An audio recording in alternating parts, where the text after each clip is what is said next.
Hello, good morning, and welcome to Breakfast Daily here on Channel One TV. I am Nana Tuffour Boateng. It's a bright start to a new week, and we can only be grateful to God Almighty for giving us the grace and the mercies, for favoring us to be counted among the living this brand new week. So we thank you, our Father, and we ask that you continue to grace us even as we navigate this week, knowing that indeed you are our anchor, you're going before us, and you're coming after us. Thank you, Father. Welcome. It's another opportunity for you to go out there and to make a difference. And we'd like to urge you on, but we have a bit of a question for you. How responsible are you as a citizen? And I'm asking this in relation to the rains, the flooding, and sanitation. Okay?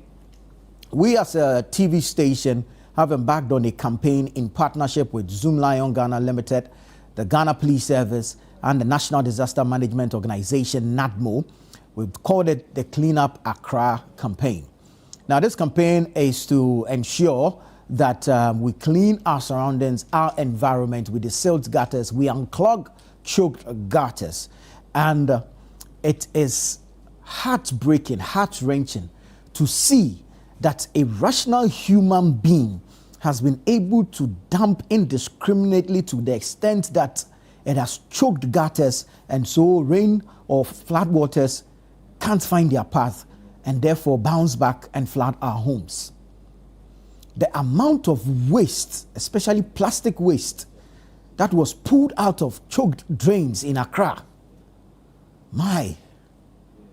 it's just sad. It's just sad. And it's why we're asking the question, how responsible are you as a citizen? Okay? If you play a part, I play my part. We all play our part.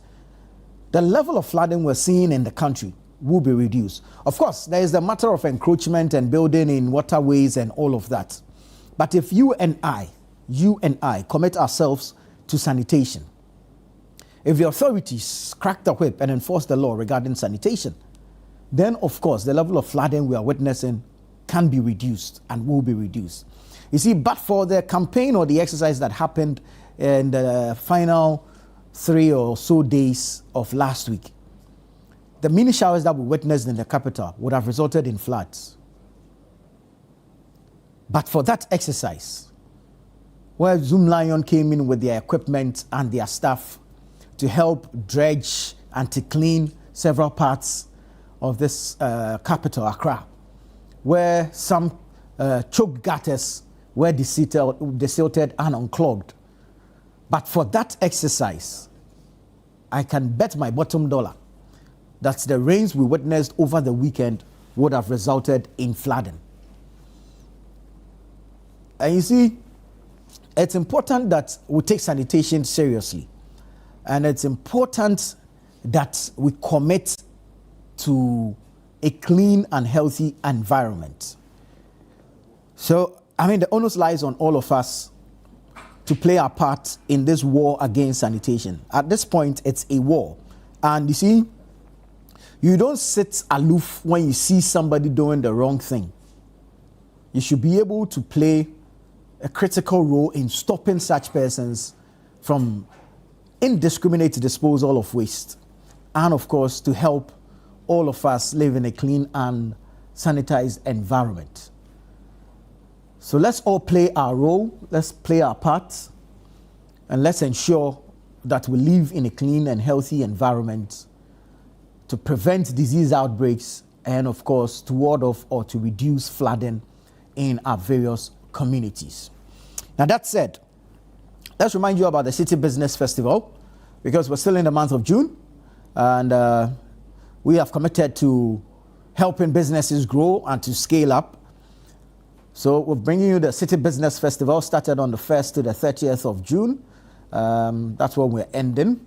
And we've been having the on-air series every weekday on radio and on TV. On radio at 9 a.m., 97.3 City FM, and at 11 a.m. right here on Channel 1 Television. And so be part of the City Business Festival, be part of the on-air series where you get to learn about ways to grow your business, to scale up your business, investments, access to funds, insurance, the agri value chain, just name it.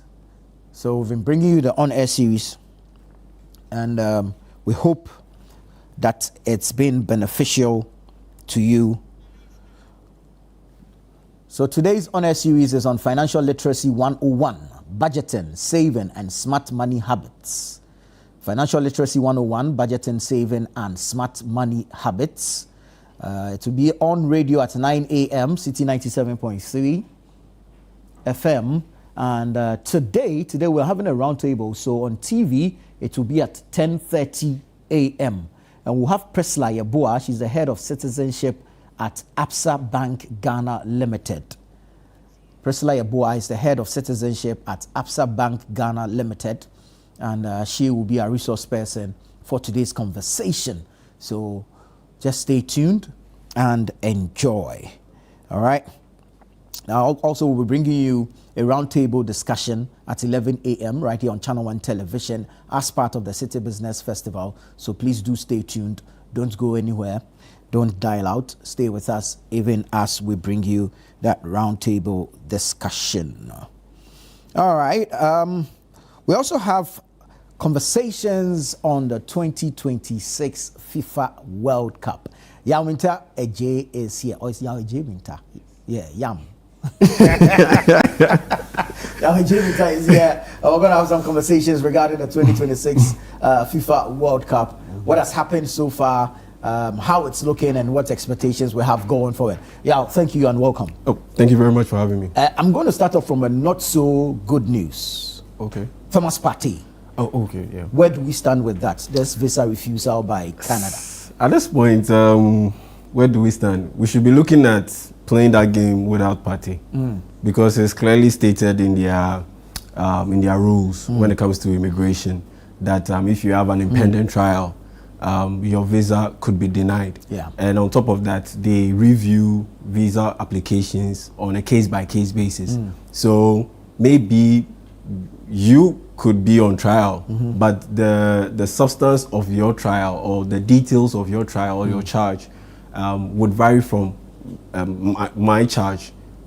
And so they review it based on their principles, and they can determine whether you get a visa or I get a visa. So in some cases, we are both standing trial or we have impending trials, and you would end up getting a visa when you apply. I end up not getting a visa when I apply. And so based on the substance and the details of the charge. And so at this point, it all hinges on what Canada decides. And there's nothing anyone else can do, because this is a FIFA organized tournament, and the mother body of the competition says their hands are tied because they don't control the immigration. They don't control the immigration of the host nation. And so in that sense, it is all down to what the host nation would say. And at this point, the host nation's stance is very clear. It's very, very clear through their Ministry of Immigration. It's very clear. And their Ministry of Immigration is more or less the representative or the representation of the government. And so at this point, it's all down to what Canada would say. And unfortunately for Ghana, because this thing or this issue has played out beyond football, and now it's on the level of diplomacy. And unfortunately for Ghana, we are not in a position to more or less coerce or flat out bully Canada into submission. No, we are not in that position. We don't have that muscle. Exactly. We are not France. We are not Germany. We are not the United States of America. We are definitely not the UK. We are not China. And so in that sense, there's nothing that we can do at this point. So it's all hinges on what Canada would say. Quick question. When did we apply for this visa? At this point, because my worry is that why would it have to take us so long? Why would we have to wait so long to a few days to the game before we are going in for the visa, only to be slapped in the face with this issue? Our colleague Godfred Akoto wrote an article about this, and he highlighted this, that it could potentially be a bottleneck. And he caught a lot of flack for it. And what this means is that our FA didn't do due diligence. That's the whole point. Because if they did due diligence, they would have noted that this was a potential red flag. Exactly. And even if the visa application was denied, they could have just buttoned it up and dealt with it in a way that wouldn't have spilled into the public eye. Because we have other matches in the US where he's eligible to play. Yes, where he's permitted to play. And they could have handled this in a different way. There are so many things that happen in this world that are top level secrets. They could have made this a secret and made it pass off as an injury. That Thomas Partey is in match fit. He picked up a late injury during training, and they could have just buttoned it up and move forward with that game and just focused on the games that he will be available to play in the US. But at this point, it is clear that they didn't do due diligence, and that's the reason why we are in this spot. And it makes it difficult for the decision to be overturned, because at this point, it has spilled into the public eye or the public space. And what that means is, even if the Canadian government want to waive place a waiver on their stance or on their rule and grant Partey access to Canada, the public they are also likely to face public backlash. Yeah, true. That why are you allowing this individual to come into our country when it is clearly stated in the rules that he shouldn't be able to come to the country? And on top of that, you already passed judgments on his visa. Yeah. Why are you changing your stance? So in that sense, it makes it more difficult for Thomas Partey to be granted a waiver and be able to get into Canada and feature in that game against Panama. And for me, even on the day that the news broke, I was already looking beyond Thomas Partey, and that's what Ghana folks should do. Yeah, we should look beyond Partey. We should look at a starting lineup without Thomas Partey. Possible replacement in that defensive midfield position. There's Elisha Owusu, and then there's no, he's not a DM. There's Elisha Owusu, and then there's Kwesi Sibo. Caleb Yuenchi is a central midfielder. He can do everything. He can play the DM position, but that's not his best position or strongest position. So direct replacement, it says Elisha Owusu and Kwesi Sibo. And at this point, I'm looking at Elisha Owusu to be the likely replacement for Thomas Partey. There has been some major wins in the tournament so far. Cote d'Ivoire, Germany, Sweden. For me, the tournament has really kicked off. The opening games, it didn't really light up the competition. But yesterday, we definitely, yesterday and Saturday. Yes, we definitely got a lot of exciting games. I mean, Brazil versus Morocco was very good, a very, very good matchup. One stalemate, but very good matchup. It's not every draw that is boring. Some draws are very exciting, and that was one of them. Brazil looked all over the place. They were very, very lucky to get away with a draw. Very, very lucky. I was a bit disappointed with the way Morocco defended that Vinicius Junior goal. You knew the guy was going to cut in field.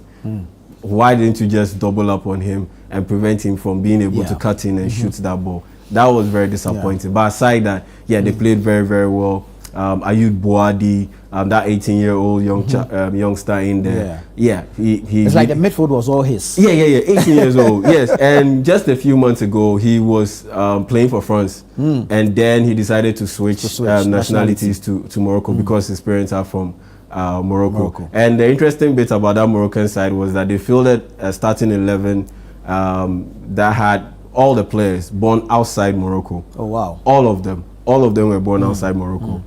Spain, in particular, majorly. France, Netherlands, all of them.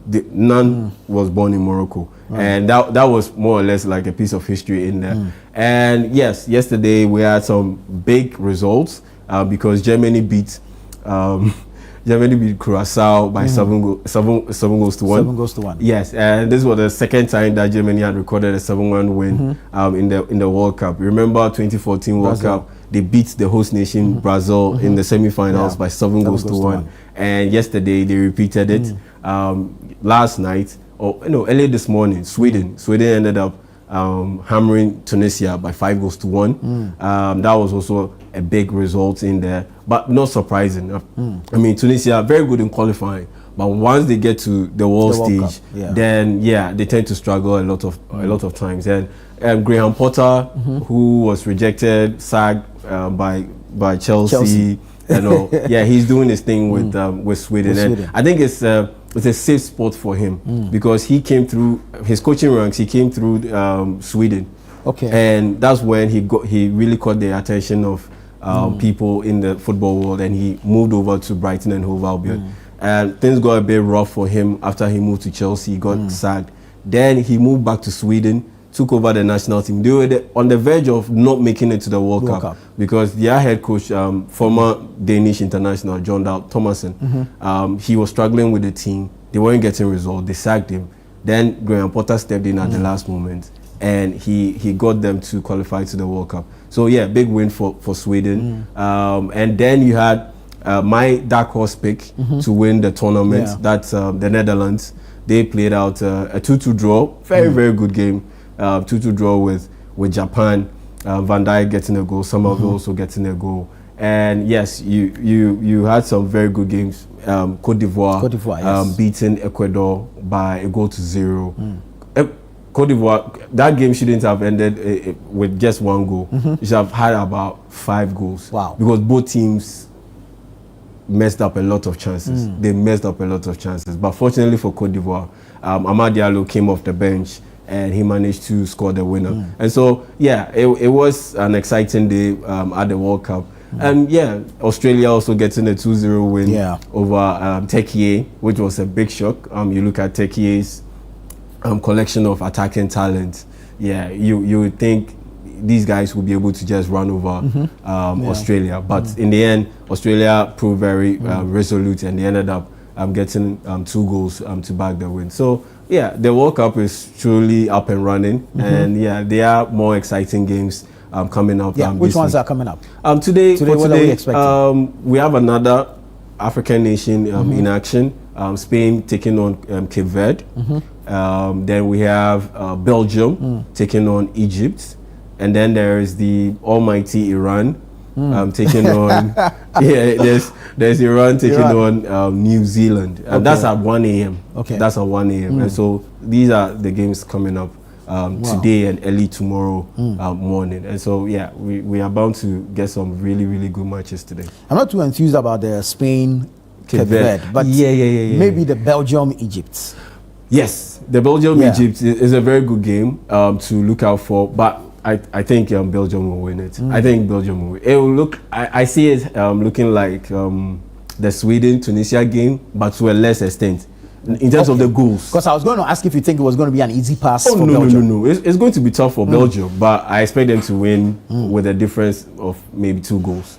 So it could easily be 2-0, 3-1, that kind of result. That's how I see that game unfolding. But for the Spain-Cape Verde game, we should be looking at another Germany-Curacao kind of thing. So? Cape Verde have come a long way in presenting themselves as a football nation. They have come a long way. But that's at the AFCON stage. Right. At the AFCON stage, they made it all the way to the quarterfinal and all. But at the World Cup stage, this is their first time competing at the World Cup. Just like Curacao, very small island nation. This is their first time competing at the World Cup. And they're coming up against the heavyweights. Spain. That's the issue. So I see a 4-0 win. Something like that. 4-0? Something like that. 4-0. That's a bit much, Charlie. I mean, we've already seen a shock results in the tournament already. I expected Switzerland to beat Qatar by, let's say, like 3-0. And they ended up drawing 1-1.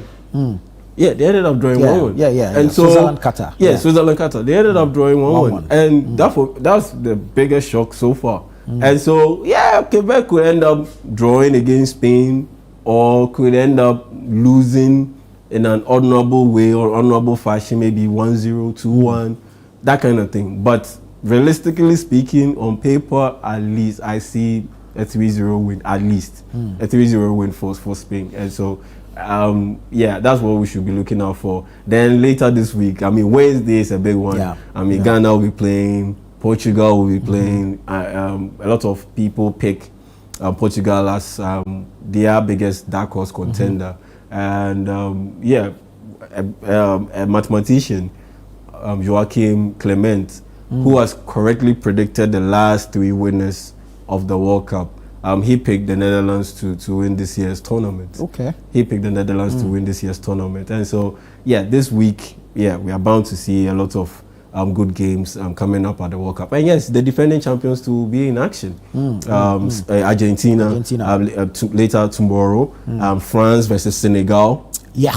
That's France one to look forward versus Senegal. Yeah, that's one to look forward to. Yeah, that's one big game to look forward to. And so, we are bound to see a lot of exciting games later this week in the World Cup. Great stuff. Any major shocks so far? Yeah, it has to be the Qatar-Switzerland game. The draw. Yeah, the draw. I didn't expect Qatar to get even a goal. Not to mention a draw. I honestly didn't see it happening. And so for me, that's the biggest shock so far, because Cote d'Ivoire beating Ecuador, not a shock. Germany hammering Curaçao, not a shock. Japan drawing 2-2 with Netherlands, not a shock. They are a very good side. Yeah. And the interesting bit about that Japanese team was that they did it without 3 of their best players who missed the tournament to injury. Minamino didn't play. Kaoru Mitoma didn't play. And yes, Wataru Endo didn't play. Liverpool. He didn't play. He pulled out because of injury. All of them pulled out because of injury. And look at how they played. Yeah. They have a very good collection of talent.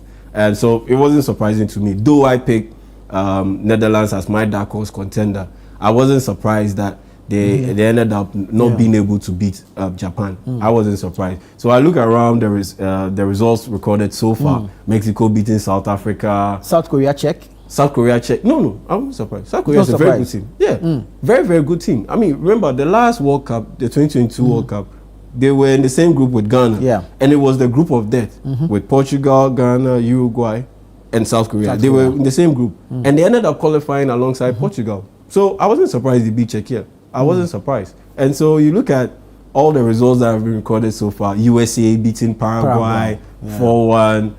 Canada drawing with Bosnia and Herzegovina. No surprise in there. So it has to be the Qatar-Switzerland game. It has to be that one, because I expected Qatar to lose that game and lose in a big way, or at least by a 2-goal margin. And they ended up not losing, getting a goal, and ended up getting a draw. So that for me is the biggest shock so far. So far is the biggest shock. But we are likely to see some more shocks in the coming rounds, and more quality games. And so far, I'm loving it. The World Cup is really up and running. I mean, the Brazil game, very good game. It was a brilliant game. You look at the goal Sabiri scored. Exactly. Alisson shouldn't have rushed out of his goal. I mean, you can blame him, but you can't deny the chip effort from Sabiri. The Vinicius Junior goal was very good. Sweden, Alexander Isak winning man of the match. Gyökeres scoring. Ecuador, they did well. I mean, if that game had ended goalless, it still would have been an exciting game, because it really was an exciting game. And I was thinking that the way the game was going, it would end in a goalless draw, because Ecuador are famous for getting goalless draws. They are very, very famous. In their qualification in the South American qualifiers, they registered 8 goalless draws. Wow. Yeah, because their strongest points is their defense. You look at the likes of Hincapié, the PSG chap, William Pacho is also in there. Pervis Estupinian of AC Milan, formerly of Brighton Hove Albion, he's also in there. Then you have Moises Caicedo, DM in there. Then Ghana's very own John Yeboah is also in there. I can't say Ghana's very own. I mean, he plays for Ecuador. He was born in Germany to a Ghanaian father and an Ecuadorian mother. And he was eligible to pick or play for options. Either of the 3 teams, and he decided to go for Ecuador. And an interesting bit too is that all the teams participating in this World Cup, all of them have at least one player of African descent in them. Wow! All of the teams, including the Asian teams, everyone except one team. Guess the team. Which team is this? Argentina. All the countries. All 48 countries, all of them have at least one player of African descent who is of African descent, except one country, Argentina. Except one country, Argentina. Well, Argentina has a certain Leo Messi, so well, they also have a certain tag connected to them that is in the negative, and they should do well to, fight that issue. Yeah, thank you so much. Thank you so much. Yahweh J. Winter joining us with highlights and conversations around the 2026 FIFA World Cup happening in Canada, USA, and Mexico. This is Breakfast Daily here on Channel 1 Television. From one Yao, let's go to another Yao. Yao Black of Black Autos. Today is your birthday. Happy birthday to you. We wish you long life even as you turn 52 today. May God bless you. May He continue to bless you and, of course, guide your path in whatever you do. So, Yao Black, happy birthday to you and good morning. Stay with us. This is Breakfast Daily on Channel 1 Television. We'll be right back.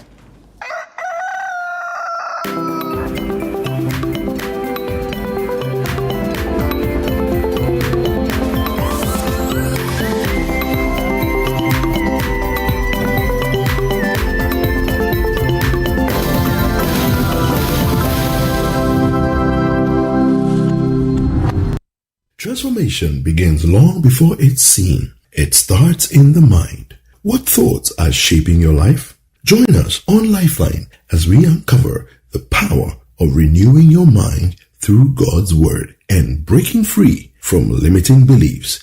This is Lifeline, where psychology supports theology to let you understand what you go through, to restore your hope, and also help you overcome life's challenge. We are talking about a very interesting subject, how my life will change when I'm able to renew my mind.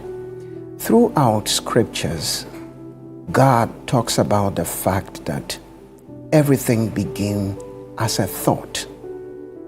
In Romans chapter 12 and 2, the Bible says, "Do not conform to the standards of this world, but be transformed by the renewing of your mind." Keep your joy, keep your praise. Apostle Paul in prison writes to the Philippians. In Philippians chapter 4 verse 4, he says, "Rejoice in the Lord always. Again I say, rejoice." A renewed mind can lead to a transformed life. Lifeline airs every Tuesday and Thursday at 10 p.m. prompt, only on Channel 1 TV. From Accra to Buenos Aires, from Lagos to London, the world is locking in for the greatest football spectacle on earth, the 2026 FIFA World Cup. But before the first whistle cuts through the noise, there's a deeper rhythm to the game. Every badge carries history, every player brings a story, every number means something. Welcome to World Cup Central, only on Channel 1 TV. Hello and welcome to another episode of World Cup Central right here on Channel 1 TV. Your home of football intelligence with African energy and global perspective. We're taking you beyond the highlights, from powerful eye-opening stats to sharp breakdowns of every qualified nation to insights that change how you see the beautiful game. Their first appearance was in 1930 and their best finish at the World Cup was third place in 1930. That was a long time ago. Every Friday at 3 p.m. we serve it fast, bold, and electric. No fluff, just pure football knowledge delivered with style. You couldn't beat Norway, so if you are not at the World Cup, it's thoroughly deserved. So please stay at home. World Cup Central, Fridays at 3 p.m. exclusively on Channel 1 TV.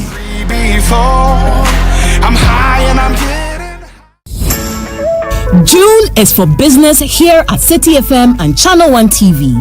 This June, the ideas get bolder and the future of Ghanaian business takes center stage. Welcome to the City Business Festival 2026.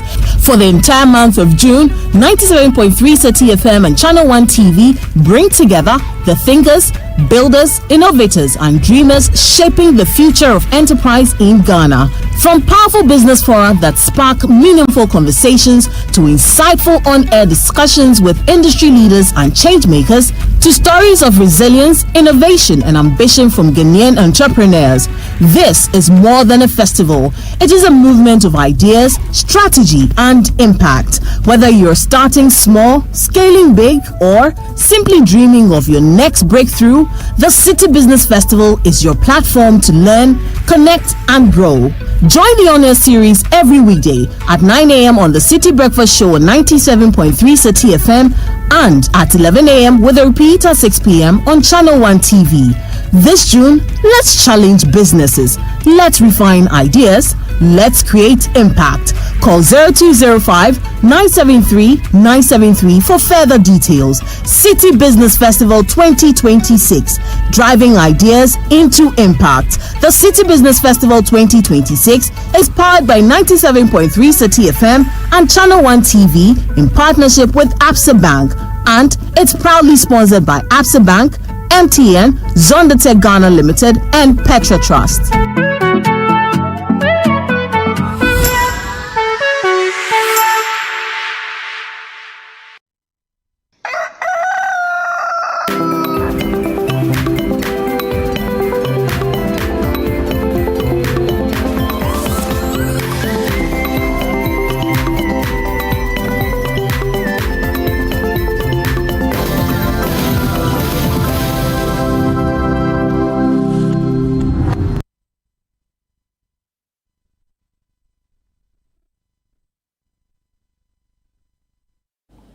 Hello there. Always grateful to have you join us here on Breakfast Daily on Channel 1 Television. I am Nana Tuffour Boateng. It's time for the news review segment. We have conversations around some topical issues, and we are always excited to extend an invitation to you to join us with your thoughts, your comments, and your contributions. Let us know what you think via the WhatsApp number on your screens. Send us a text. We'll be glad to read them out on the show. Alternatively, go on YouTube or on Facebook, Channel 1 TV, where we're streaming live. Drop a comment there, but please don't forget to like, to subscribe, to follow, and to share. Engage our post as well on X and on Instagram, and you can enjoy some exclusive video content from Channel 1 TV on TikTok. Once again, you're welcome. In that spirit, let me say good morning and welcome to the gentleman in studio. Elvis Darko is here. He's the editor of the News Center newspaper and the web portal newscenter.com. Elvis, good morning. Welcome. Good morning. It's always good to see you. Wonder Victor Koto, who decided to go into hibernation for a while. But today he's back. He's a National Executive Committee member of the NDC. Wonder. Thank you for coming out of hiding. Just 2 weeks. Hey. No, I traveled for 5 days and then came back and on other assignments. You know, very soon we'll be having our branch elections. Indeed. And as national officers, we have to go around, monitor and all of that. Very well. So it's in the interest of the party and government. Welcome back, and thank you so much for joining us. Thank you. Ibrahim Ejay is here. He's the Resident Country Director, International Investments LLC. Alhaj. Senior. Salam alaikum. Wa alaikum salam wa rahmatullah. My daughter, Rauda Fujana, said when I come on air to greet you. Wow. So Rauda, I've kept my promise. Well, let's pretend the She favor. says, Nana Tuffour, greeting for me. I said, okay, I'll do so. Greetings to her as well. Thank and, you. We pray that she's in good health. Amen. Amen. All right, we're going to go into our conversations for today. But I'd like to take a little bit of a detour and then pick your thoughts briefly on the issue of sanitation, especially in our capital cities. We have embarked on a Clean Up Accra campaign in partnership with Zoom Lion, the Ghana Police Service, and the National Disaster Management Organization, basically to desilt the drainages in flood-prone areas and, of course, to clean our surroundings. For me, a good initiative, but without the support and commitment of all, it may not succeed. I'd like to pick your thoughts on sanitation in Accra, especially briefly, before we go into our conversations. Brian. Sure, Nana. Good morning to you, my co-panelists, and our viewers and listeners. This will sound like a broken record.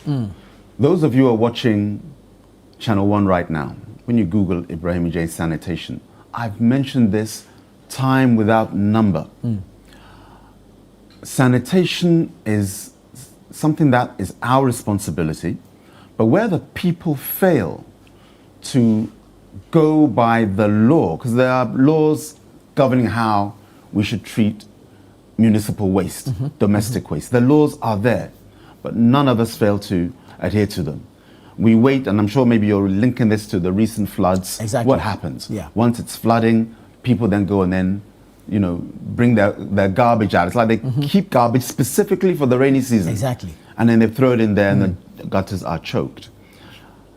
Human beings will do what they do. It's for us to provide some measures to discipline our human activity.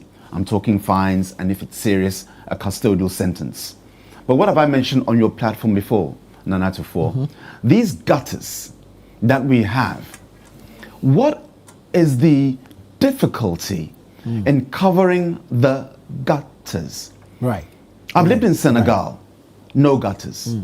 I've lived in Lagos, when I say I've lived, 2 weeks at a time. And also Kwara State, Ilorin, no gutters. I mean, go to Rwanda. I've not been to Rwanda. Those who have can tell us about Rwanda. I'm giving African examples. Yeah. When you cover the gutter, and every 100 meters, you leave a space for drainage. No, Rwanda is not covered.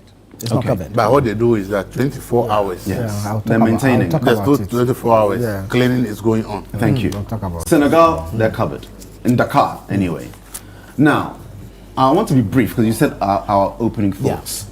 When you cover the gutter, and every 100 meters, you leave a space for drainage, that drainage will be grilled so that large objects can't get into it. Right.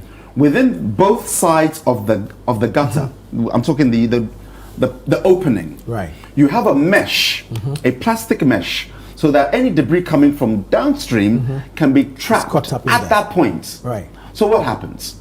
When you need to clean that portion, you just lift out that let's say that gauze, that bucket that captures it, and then you remove whatever has been captured, and everything continues to flow. So every debris will be captured at intervals.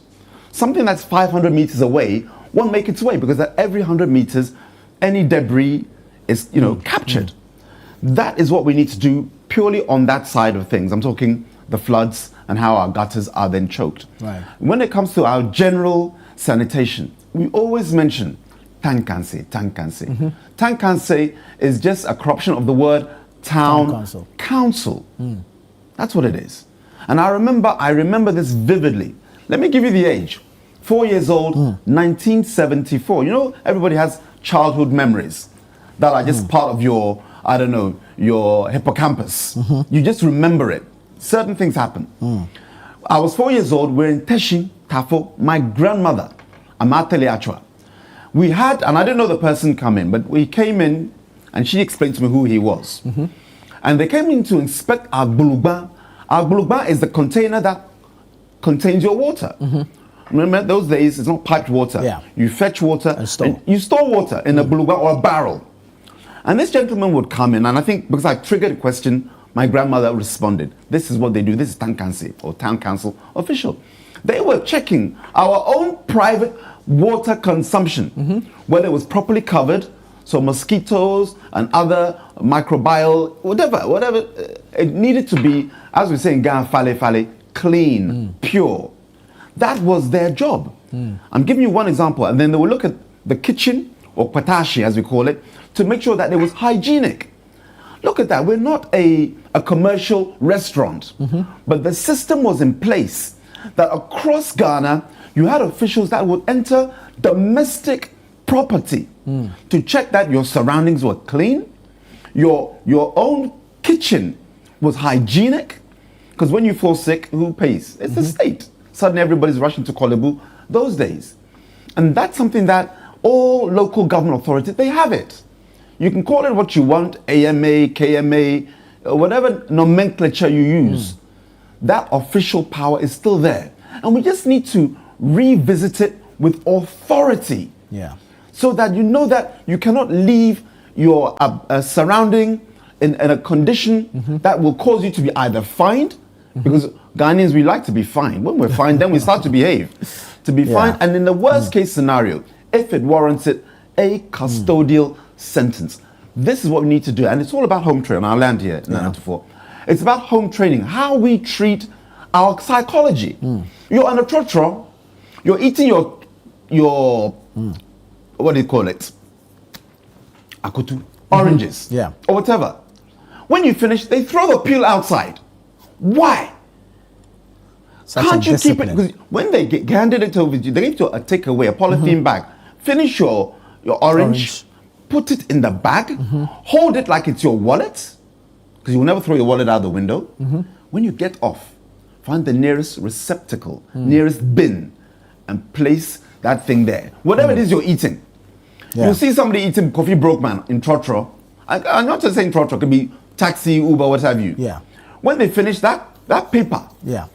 come on, then they Just throw it out the flip it window. out. Same with bottled water and what have you. Sachet we water. see it, sachet water.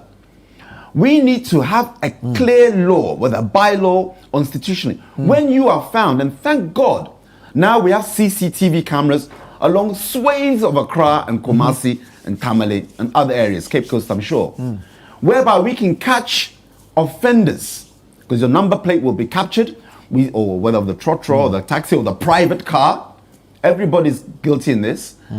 When we capture your number plate, DVLO knows where the owner lives. We can determine whether it came out of the front window, passenger side, rear seat, passenger side or driver side, and then make the necessary interventions. Right. This is what we need to do, so that psychologically we stop this unwanted, unbridled, we don't care. Some people have this attitude. By throwing the debris, I'm giving somebody a job. That's stupidity. Yeah. I'm giving him a job.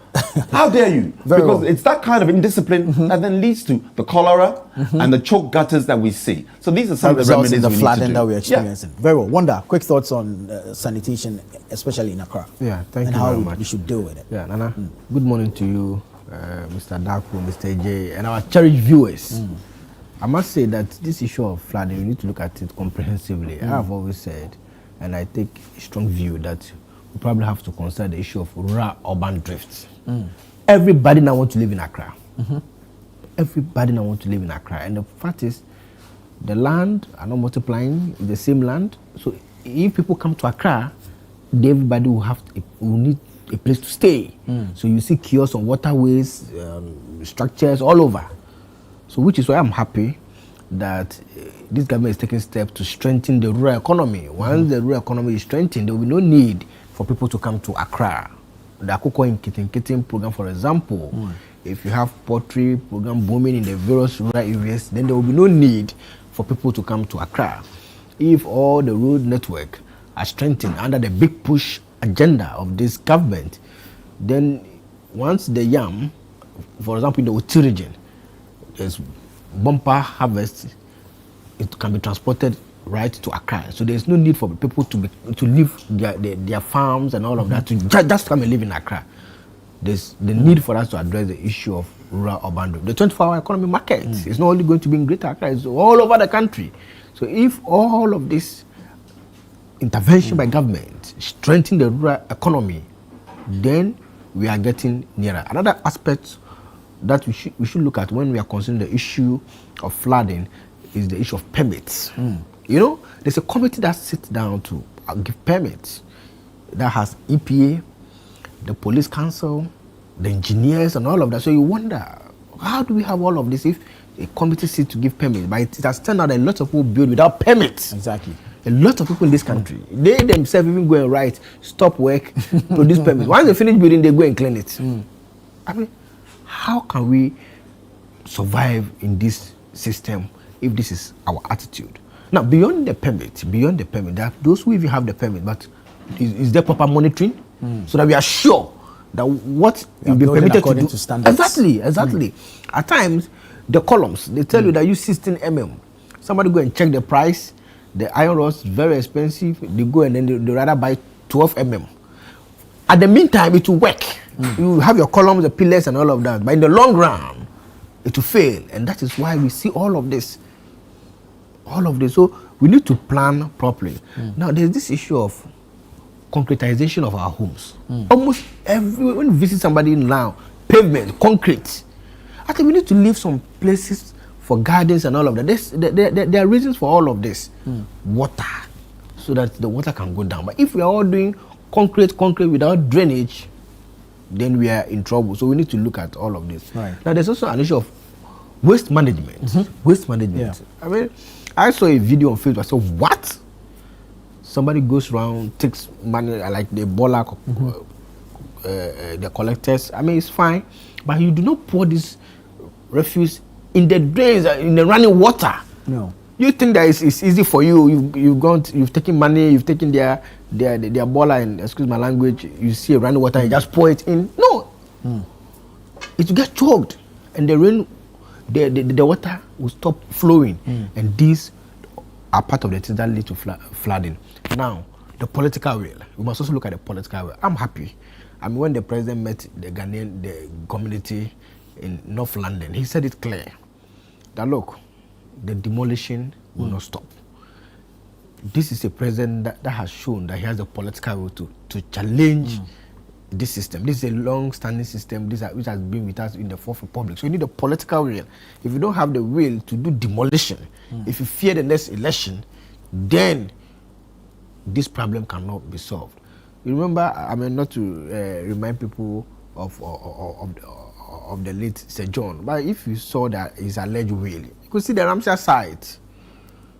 You saw how the Ramsar site, large portions of the Ramsar site were being given to his family people. You see, so it's worrying if people who are CEOs of Forestry Commission are giving Ramsar site to their family people. Would they have the political will to stop persons to build on those places? I know somebody who built at Ramsar site around Sakmono, Klago area. Just look at this video. Somebody just dumping their waste because it's raining. It's dumping it in the water. How do we survive as a country if we continue to live like this?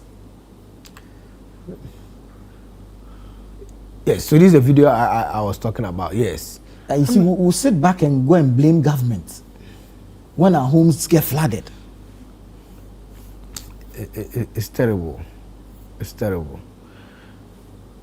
Yes, so I was pointing out to you that I have a friend who built around the Ramsar site. I asked him, hey, are you not sure they'll come and do demolitions? Oh, even the assembly, those there, the engineers, the coordinators, they have all been given plots over there. So you see, these people are emboldened because they feel like those who are supposed to enforce the laws are also parts. They are all complicit. Exactly, exactly. So let's look at it and then solve this issue. Thank you. Obviously, let me come to you on the matter of sanitation and proper waste management as part of the fight against this perennial flooding we witness in Accra. See, sometimes we have to say it as it is. See, sanitation is causing part of the poor sanitation, is causing part of the flooding. But we must admit that our physical planning is the biggest problem. Indeed. Our physical planning is the biggest problem why we are having flooding. All the new communities that are springing up around Accra, how many of them have well laid out gutters? You will be driving to somebody's home, you'll be meandering because people just build, so they have to try and find a road to a corner somewhere. So you can't do drainage along the very road you are using. But we sit down for these things to happen. You live in Tema, you know that until recently you hardly find flooding in Tema. True. But recent flood I saw, is it Committee 6 or something? Some places flooding, and I'm like, wow, this is interesting. So you see, we have to understand that one, if we continue in this way where fiscal planning is done anyhow, there's no way we can stop flooding. True. Because in any serious system, a new settlement needs to be properly demarcated, where the drainages will go through. Even the drainage will have to be done. Yeah. Okay? Yeah. They have to be done. Utilities have to be planned and executed before people are allowed to put up houses. Is that what we do here? The answer is no. We have done drainages in many places. I'm not an engineer. But I got to Manila and said, this thing we are doing as drainage is useless in the sense that the water that will actually come around when it rains, that space you are creating as a drainage cannot contain it. Yet we see it, and then we see these drainages being done, and we are happy that something is being done. But then we don't ask ourselves that the volume of water that will be running through this place when it rains, this drainage that the contractor or whatever engineer has approved to be done, is it enough to carry the water? We don't. So the point is, a lot of the drainages I see in town, I always say that these things, they are not capable of containing the water when it rains. So why don't we expect it to flood? Because you have a drainage that is small, and then the rains come, the volume of water running is beyond what it can contain. True. Obviously, it has to spill over. It has to spill over. So sometimes we are creating the impression as if it's only sanitation. As I say, sanitation is playing a role, but if you start with fiscal planning, you realize that if we are done proper fiscal planning, a lot of this will happen. It may flood in a well-established environment, but it will not be as serious as where it's not well-established. Because in the well-established place, everybody has a dustbin in front of the house. So nobody is putting rubbish in the gutter. In the morning, the car comes by, picks the refuse, and they pay for it. But in a place that is not planned, even access to the place, to people's homes, is not even existent. So people just carry things anyhow and drop it because the person doesn't know where to send the rubbish. We see Aboboya carrying rubbish from this very badly planned settlement. Okay, everybody is asking, well, where do they go and dump their refuse? The guy that we just saw on the TV is an Aboboya who has gone to collect rubbish from people's home. Look at what he's doing. And as he's doing it, every time there were not people there who could stop the guy. Did anybody stop him? Even the person taking the video could have stopped it. Did anybody stop him? So you see, sometimes we create the impression as if we don't know the problem, but we know. I went to Wager barrier yesterday. On my way back, I saw more than 500 Aboboya by the roadside. By the roadside, all of them carrying refuse.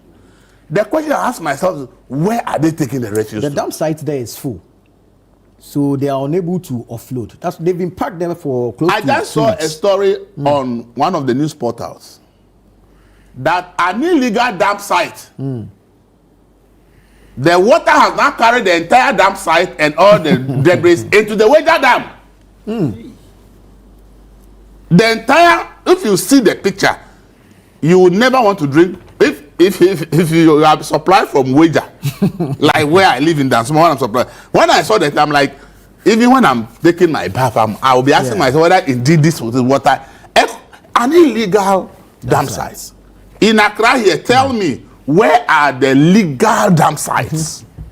Where the refuse that is collected in Accra, where did they send them to? Can we be shown, apart from the landfill site that we normally talk about, what other legal dump sites do we have around Accra? A population of 4 million. And we cannot be told that we have 20 or 30 legal dump sites, and the people who are working there will know that when you carry refuse from Dansuman all the way to Kadeshi and the place, this is where it is sent. Nobody can tell. And then we are asking questions why it's flooding. All the refuse we are generating that we are giving to the Aboboya and the rest, who knows where it ends up? Who knows where it ends up? So we can't sit down, not doing the right thing, and then when it floods, we are all pretending like we don't know why it's flooding. We should stop that. We all know why it's flooding. Our physical planning, number one problem. Number two, how many legal dump sites do we have in Accra, greater in Accra? How many legal dump sites do we have that we can say that the refuse from this area, we know this is where it goes? I think when I saw that about 500 Aboboya Saturday, the first question I asked myself, so where is this being sent to, and why are they lined up? And later I go to, oh, the damn side they are supposed to send the thing to is full, so they don't know what to do. And I'm like, hey, this, and the thing I just asked myself that, so we are generating this volume of refuse, yet we have no legal dump sites to send them. So they will end up in unauthorized places, and it will, when it rains, we all flood. So you see, let's all understand that until we fix the fiscal problem, the fiscal planning problem, until we begin to realize that the drainages that we have in Accra, most of them are not big enough to contain the volume of water that goes, not only in Accra, but places that flood. It's because the drainages that are there are not engineered enough to be able to carry these things along. Look, the bus stop boys went under the Malam interchange. The engineer did a good job and created a tunnel that should carry the water away. Do you know what has blocked it? Plastic bottles and waste. And then there are these people who have turned the tunnel. The interchange, the space under it. There are people who are now selling sand and stone and the rest there. And then when the rain comes and flood, it washes part of the sand to also go and silt the place that the tunnel created for the water to flow. Problem. So we go around, we see all the problems, we pretend we don't know what is going on until the rain set in, and when the flooding starts, then we all start talking. But the truth is that on daily basis, as we walk around, we all see it clearly that should it rain heavily, there's no way that Accra or many of our places will not flood. So this country, we must begin to tell ourselves that a special new settlement, that's why I say we are a failed country, because I have always said that if you look at Tema, that was built many years ago. Even if you look at Labadi, and you look at the new settlement from Kwabenya to all the places you can mention around Accra, if you look at the planning in those so-called new settlements, and you compare to the planning that existed before those settlements, you realize that we are a failure. Because if we are learned from these ones, we would have done a better job with the new settlement. But you go to the new settlement, they are even worse off. And then now when they flood, everybody, see, water is not something you can stop. No. That is what we must understand. Water always finds its way. So when we fail to create the kind of systems that will carry the water away, when it rains, the water will find its way to everybody's home. Whether I like it or not, so when your next house is doing the wrong thing, and you are sitting and say, after all, it's his house, the problem that house will create will come and affect you. That's why I said the gentleman was dropping the refuse in the. There were people there. Somebody was videoing. The person videoing was saying, "No, hey, my friend, take the thing back." He's interested in videoing and putting on the. We are grateful that he videoed and put it on social media for us to see. But the question is, why didn't you stop the gentleman from doing this? And we see it every day. We are, as you said, we are in Trotro. People eat and then they throw the things anyhow. People just carry refuse and throw it in. But those who have traveled abroad, with all this you see in Ghana, once you land in that country, you behave. Nobody tells you that you take anything, put it in your bag until you find a bin. Nobody will tell you. Because when you look around, everywhere is clean. And you don't see anybody behaving like the way you will behave in Ghana. You dare not. A friend of mine went to Singapore and realized that actually nobody told him that you can't spit, because he realized that everything is in order. So until we begin to accept that we must be correcting ourselves, when we see people doing the wrong thing, government, how many Sama people can a Greater Accra deploy? But why is it that if I see somebody putting refuse in the gutter, why can't I tell the president, hey, my friend, stop that? And if you don't stop it, I'll call authorities to come and deal with it. Why can't I do it? I won't do it. You won't do it because I don't want to be called Elvis is the bad guy in this area. He's the one that is reporting people all the time. Because I don't want that tag. So I won't do it. But if you won't do it and somebody will not do it, then we will sit down and others will create problem for all of us. Thank you. Nana, why has AMA stopped sweeping and cleaning streets and roadside gutters as we had up to the 70s? Today, they are rather chasing commercial drivers. AMA can create 24-hour jobs for street cleaners. This is Wafakojo in Cantonment, sending that one in. All right, gentlemen, thank you so much for your submissions on the flooding and sanitation issues. But let's get into our next topic, which will have to do with the Exim Bank case involving the MPP's Ashanti Regional Chairman Bernard Entry Buesiako, also known as Chairman Wuntumi. He is seeking a plea bargain. Wisdom, I'll start with you since you are a legal person. It's Wonder. Wonder, sorry, forgive me, Wonder. That's okay. It's because it's been absent for so long. I know. 2 weeks. Well, some people do call me Wisdom anyway. Wonder. So, I mean, if he pleads or seeks a plea bargain, is that admission of guilt? And will he still go to trial? Okay. You see, the law goes with common sense as well. Let me just read the law on plea bargaining for you. Plea bargaining is a process whereby an accused person negotiates with the Attorney General or a prosecutor authorized by the Attorney General to one, reduce the charge to a lesser offense. Two, withdraw one or more charges. Or three, reduce the punishment within the limits prescribed by law. Now, we need to put this in the context of the Wontumi case. Wontumi has been charged. Wontumi has gone through the full trial. And now a date has been fixed for sentencing or for judgment. For this case, for the July 10th. This is the Ghana Exim Bank case. It's not going to trial yet. Oh, right. The one that has gone to trial is the mining one. That one has started to do the plain bargain. Yes. Right. So, per this fact, it means that he can push for the charges to be reduced. So it's not necessarily an admission of guilt. Does he necessarily have to plead guilty before going into plea bargain? Not necessarily. I've just told you that he doesn't. No. Talking about the law, no. But assuming that the full trial has been completed and is due for sentencing, then all of this, because there are types of plea bargaining. We have the charge one and the sentence one. That one you admit it and you are just calling for the reduction of the sentencing. But as we say, if it's the Exim Bank issue, then it could be that, look, it saves time. Plea bargaining also saves time. And he's not the first person to go for plea bargaining. So the law provides for it. Section 1 of the Plea Bargaining Act gives the legal framework by which these things operate. But like I said, when Oral started, the same people said that, oh, Oral is dead and all of that. Now Oral is catching up with them and they are now going for plea bargaining. I want them to be consistent. You remember, some 2 or 3 years ago, during the ambulance case, when some party pleaded, wanted to use the plea bargaining option, what did they say, the MPP? They said the person was guilty, the person is scared and all of that. So if we want to go on that same tangent, what do you expect? But some of us will be principled, will be consistent. The law allows for it.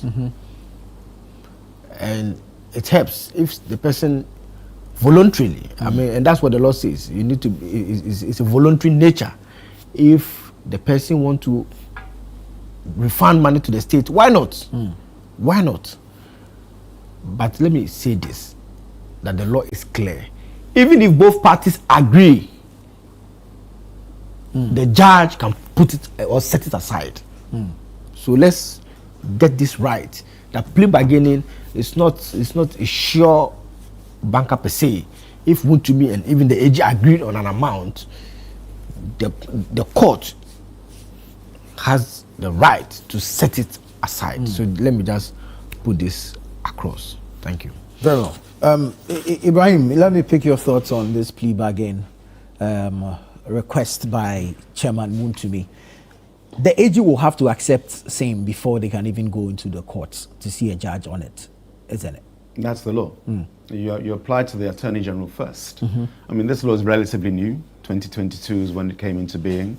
Up until the law was formally codified, the process was done behind scenes. You know, it was never formally said that we've agreed, and then the judge will then provide his or her sentence based upon any mitigating circumstances. So the process has always been with us, just that in 2022, the law captured it in a codified way, so that there's a direct channels through which an accused person could do that. I think Wanda was just mentioning about how Mr. Japa of the ambulance case also initiated plea bargaining back in 2023, thereabouts.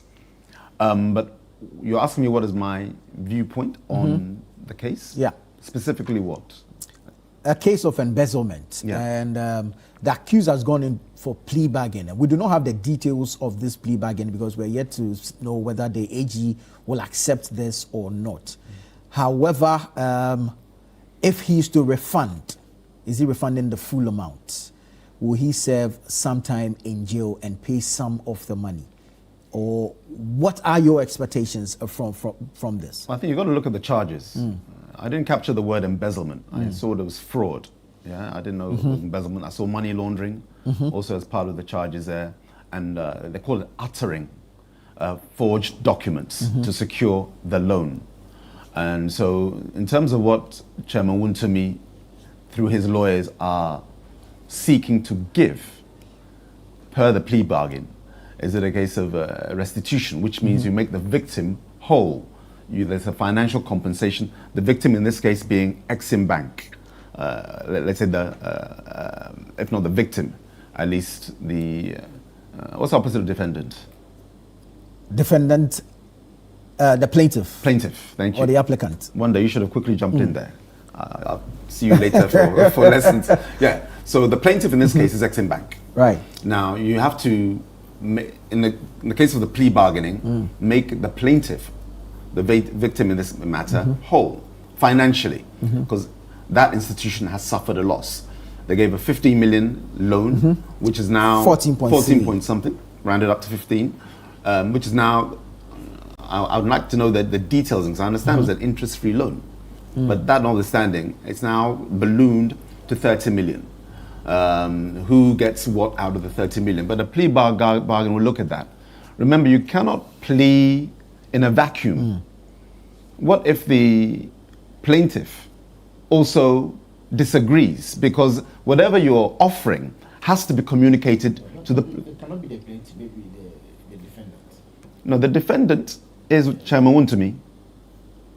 It's the Attorney General against... Yes. Yes, but I'm just saying that the beneficiary, somebody has alleged that monies are being taken from them by fraud because of the documents that they cite. Exactly. Yeah.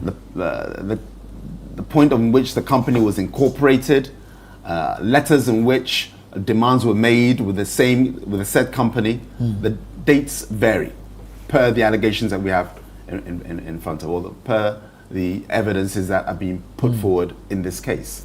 So what does the state agree to? Because if indeed Exim Bank is saying that this has happened, and I'm sure it's Exim Bank who brought the case, I would imagine so. If I'm wrong, I'm sure my co-panelists... Yeah, it will be Exim Bank. It will be Exim Bank. Exim Bank who handed the Exim case Bank. to Yes. I'll continue that one day. You come in a minute. Okay. I don't want to lose my train of thought. Okay. So on that case, my thoughts are, if a plea bargain is being offered, Exim Bank must be a party to what is being offered. Right. It has to be. If he's saying, okay, I'm going to pay 1 cedi, reduce the charges, and then Exim Bank is, again, for hypothetically, Exim Bank cannot say, I agree to pay me 1 cedi of what is owed. So that conversation needs to happen. And if it is sufficient enough for Exim Bank to agree, and of course the Attorney General as well, then yes. Now, what would happen? Is it a case of a lesser charge would be agreed to? Would there be a custodial sentence, a prison term inside there? These are all the other things that don't lie within my mouth, but again with the Attorney General to determine whether or not what is being offered in the plea bargaining is acceptable. And the reason for plea bargaining, why it came about, I think most of us understand that. You can go through trial with all the expenditure that is involved, but if indeed the defendant is willing to accede to some of the charges and pay whatever is necessary, if it's a case of a payment being made, then that is a logical way to go through. Now, others will say that, so where's the punishment? Because if you can pay your way or plea your way, what about the ordinary man, ordinary woman? Now, plea bargaining, since it came in, is available to everybody. It does not discriminate in favor or against. And it's a tool that I think anybody who has issues against them in a court of law can justifiably trigger. And it benefits the state as well because of the costs involved in going through to free trial. And when you go to free trial, from the state's point of view, if the courts find the defendant not guilty, then did you go or did you come? So I think it's important to at least capture that part, but it lies within the Attorney General to decide. Briefly. Yeah. So in civil cases, you can say plaintiff versus defendant, and in criminal cases, is the Republic versus accused persons. But complaint normally comes. So the complainant in this case is the Exim Bank. Right. And just for you to know the case of the prosecution, says that 14.3 million Ghana cedi was obtained from Exim Bank by false pretenses. Then there was an issue of forged receipts was allegedly used to secure an additional 4 million facility.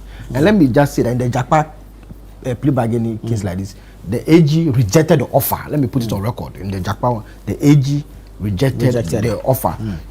I realized he wanted to say some of the benefits of plea bargaining. It saves judicial time, it helps to recover state funds, and also secure accountability without prolonged trial. So just to put this in context. Thank you. Very well, very well. Elvis, in several high-profile cases, the state has struggled to recover funds, allegedly, if you like, lost through wrongdoing. So this plea bargaining approach, is it as a strategic approach to recover lost resources? Well, as for law, it has reasons why every law exists. And for me, I always say that when people steal public money, I will put the person in jail for 100 years. Yes, we don't recover the money. I don't think that we've really done much for the state, because what the state needs more is the resources that it has lost to that person. Though putting the person in prison serves as a deterrent to say that there is a harsher punishment for stealing from the public or taking what does not belong to you or what belongs to the people. So jail term serves a purpose. But we put the person in jail and we are the same person who is going to be feeding the person. If the person even falls sick, the state must find money to take the person to hospital. Meanwhile, the money involved has not been recovered. As we speak, our money is still with Woyomi. The Woyomi money is still not being recovered. The majority of the one that that's what I'm saying. It's still not being recovered. So all the efforts through the Woyomi case, if as of today we have not recovered the money to the state, what have we benefited? So for me, the plea bargain thing, though people have their issues against it, I will always go for getting the money back to the state first before if there's any punishment.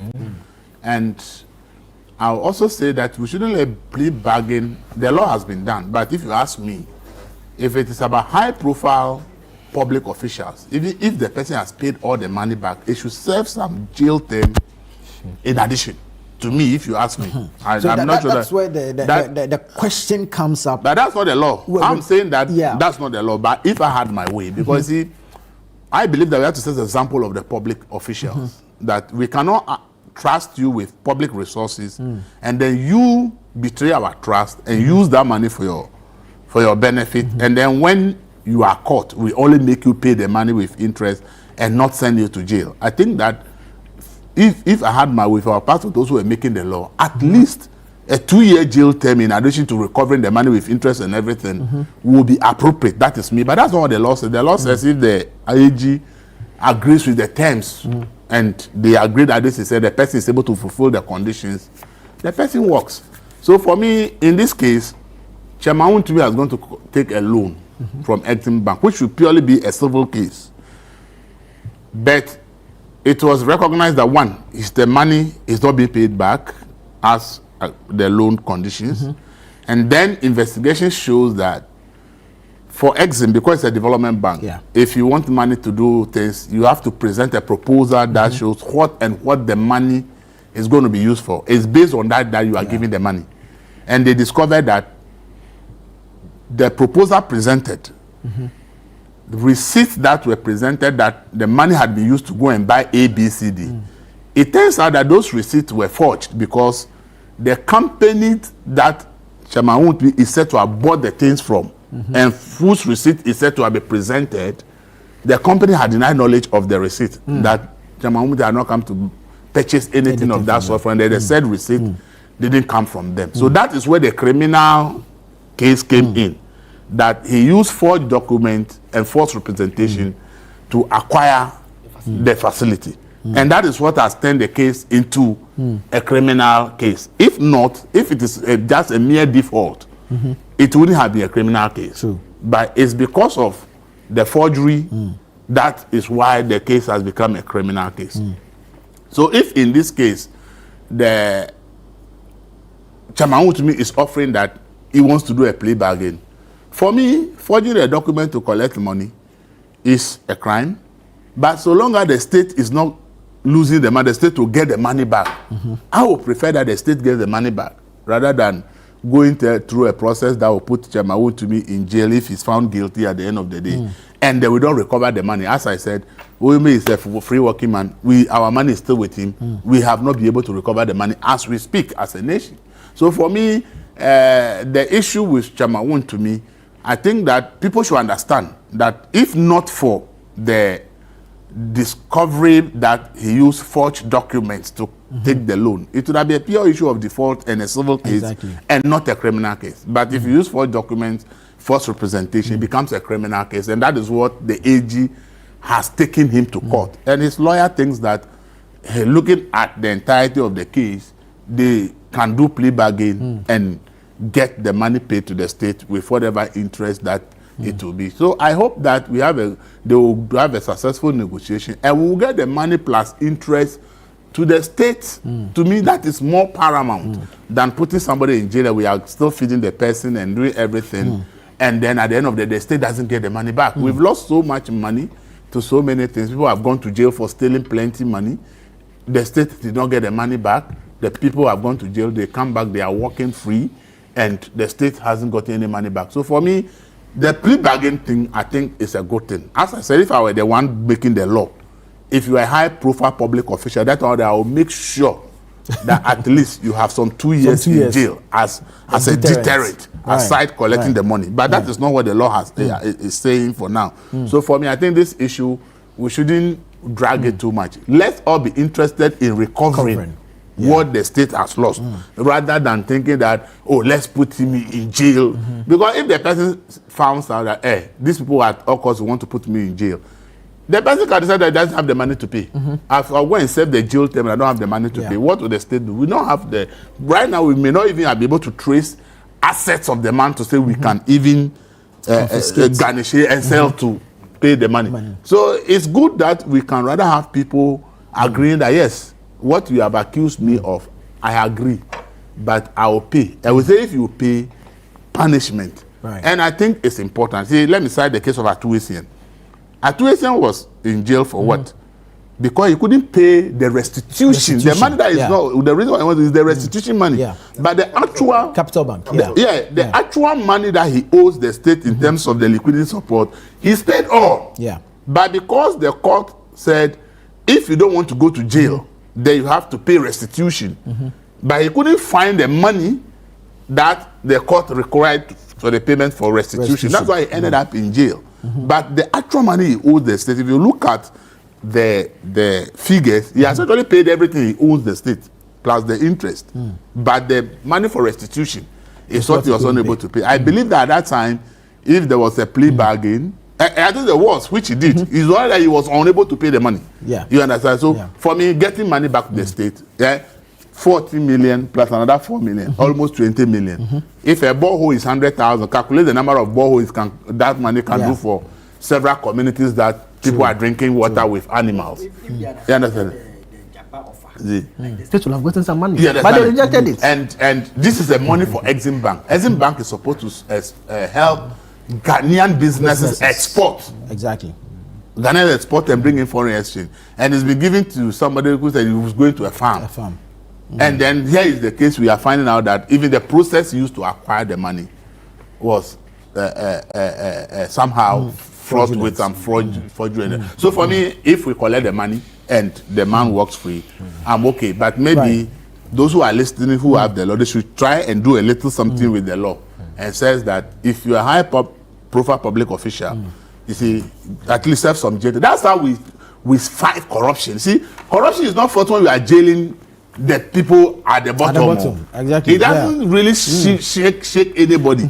Corruption is fought, and people are scared of corruption when they see the creme de la creme at the top, the high going to jail for corruption. Then the person, if this person who has power, who knows big people, who has money, who is so influential can go to jail, then I have to be careful. That's why we fight corruption. That's why in serious countries, when high-profile people are engaged in corruption, they try to make examples of them. So if we want our corruption fight to really be one that will really deter people, then there are very powerful people we need to put in jail. So Chairman to me, for instance, it was not a government appointee. No. It's not a government official. No. It might be a party official, but not a government official. But I'm saying that people who actually are government appointees, who work for the state, who steal money, if you do plea bargain, add some 2 years jail term for them to so some more education, and again on whether or not when you enter into a plea bargain, it's necessarily admission of guilt, and what protections are you guaranteed? Because now we are learning that the judge can also set aside this entire plea bargain thing and still go ahead to try the accused. Yes, but if the judge do so, the law requires that the judge will give reason why same is done. But to understand this properly, let me take you to the types of plea bargaining that we have. Types of plea bargaining in Ghana. A, charge bargaining. Here the accused pleads guilty to a lesser offense. So under this type of bargaining, there's guilt. There's guilt. Just that you are pleading to a lesser offense. Not a reduction in the charge. Exactly. Then the sentence bargaining. The accused pleads guilty in exchange for a recommendation of a lighter sentence. And then see. And with that one, that means you have gone through trial. Yes. Yes. And we've got convicted. The stage of sentencing. Then the last one, non-prosecution bargaining. So here, certain charges are withdrawn or not pursued in the public interest or national interest. So here, you are virtually saying that, look, there should even not be any trial. So it depends on the stage at which the case is and at the time the plea bargaining request comes in order to determine whether there's guilt or not. Like I've told you, if you have been charged and you say that, look, you want a lesser offense, then you are admitting guilt. Same that you are pleading for a lesser offense. If it's about the sentencing one, at that stage, there's guilt. And that you want to establish. Exactly, you want to make some monetary payment rather than serving a custodial sentence. Which Mr. Daku is saying that if he was the one making the law, even if you pay, you still have to throw you inside for some 2 years. Public official. But as a way of education, section 162B excludes certain offences. Just to put this on record, so that before you think of committing a crime and then going for plea bargaining, know that not all offences is captured under the Plea Bargaining Act. So plea bargaining is not available for the following offences: 1, treason; 2, high treason; 3, high crime; rape; defilement; genocide; robbery; kidnapping; murder; attempted murder; abduction; piracy; hijacking; and the public election offences. And this include those elections in parliament, like the one that Carlos trying to chew ballot papers and all those things. So trying to chew ballot paper. Oh, he grabbed the ballot box. Is it so? Or when the NDC were burning ballot boxes. Let's have a look. You be 5 dollars and then you want to let's have a look. What about Ablemanov attacks? Is he also burnt in 11 boxes? No, what about Ablemanov attacks? When this country, I was so. Let me make the education. Open that kind of word. If you are winning, let me make the why would the NDC burn 11 boxes? Let me finish my education. And the ballot boxes are continue education. Let's So I have stated offences that do not come within the ambit of plea bargaining, so that if you are thinking of committing crime and you have money, you can just go for plea bargaining. Not all offences are covered exactly under plea bargaining. I'm happy we'll be discussing this Thomas Partey issue and all of that. You see, even in some countries, they do not even accept the presumption of innocence in handling their immigration issues. When we get there, we'll talk about it. Very well. Ibrahim, let me take a quick break. I'll come back to you for your thoughts on this. Alhaji Hamza from Pig Farm says, good morning, my brother. I totally agree with Elvis that the state needs resources for development. And I agree with him that the AG should agree to the plea bargain for us to at least recover the monies before further actions. I am glad that Wanda has explained to us the meaning of plea bargain. So paying the monies does not show that Wontumi is guilty. We should also bear in mind that this is not the first time we are seeing this. All right, keep your messages coming in. This is Breakfast Daily on Channel 1 Television. Stay with us. We'll be right back.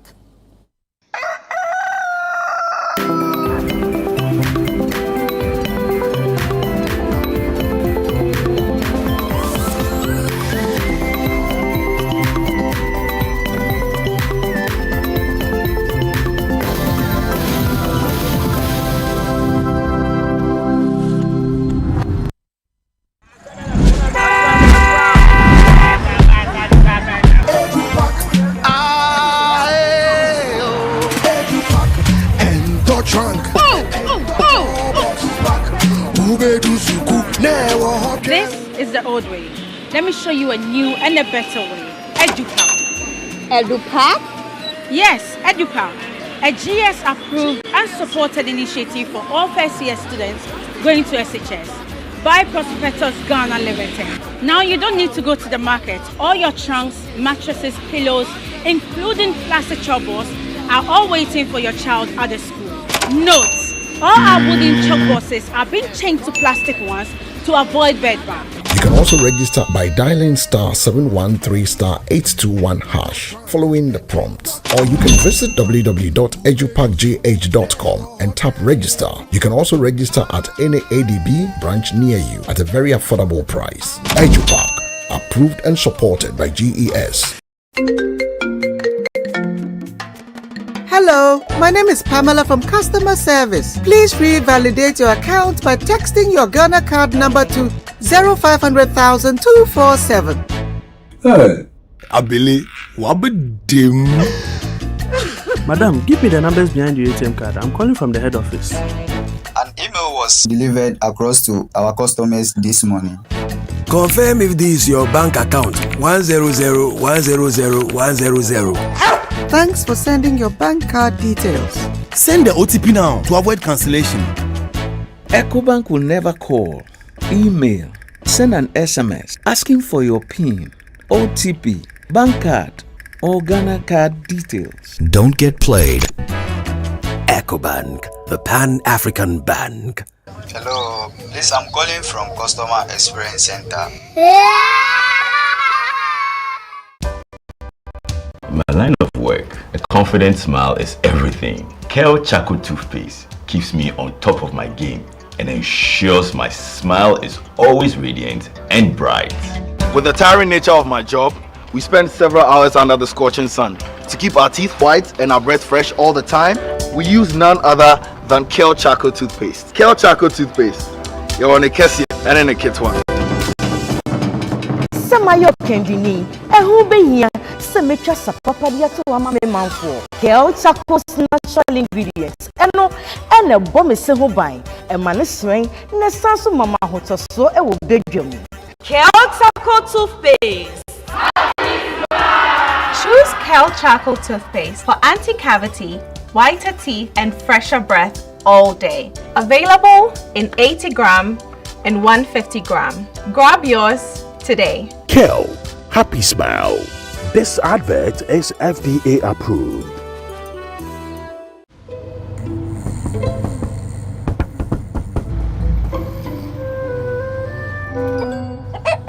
Numerous cases of people falling asleep have been reported across the African continent.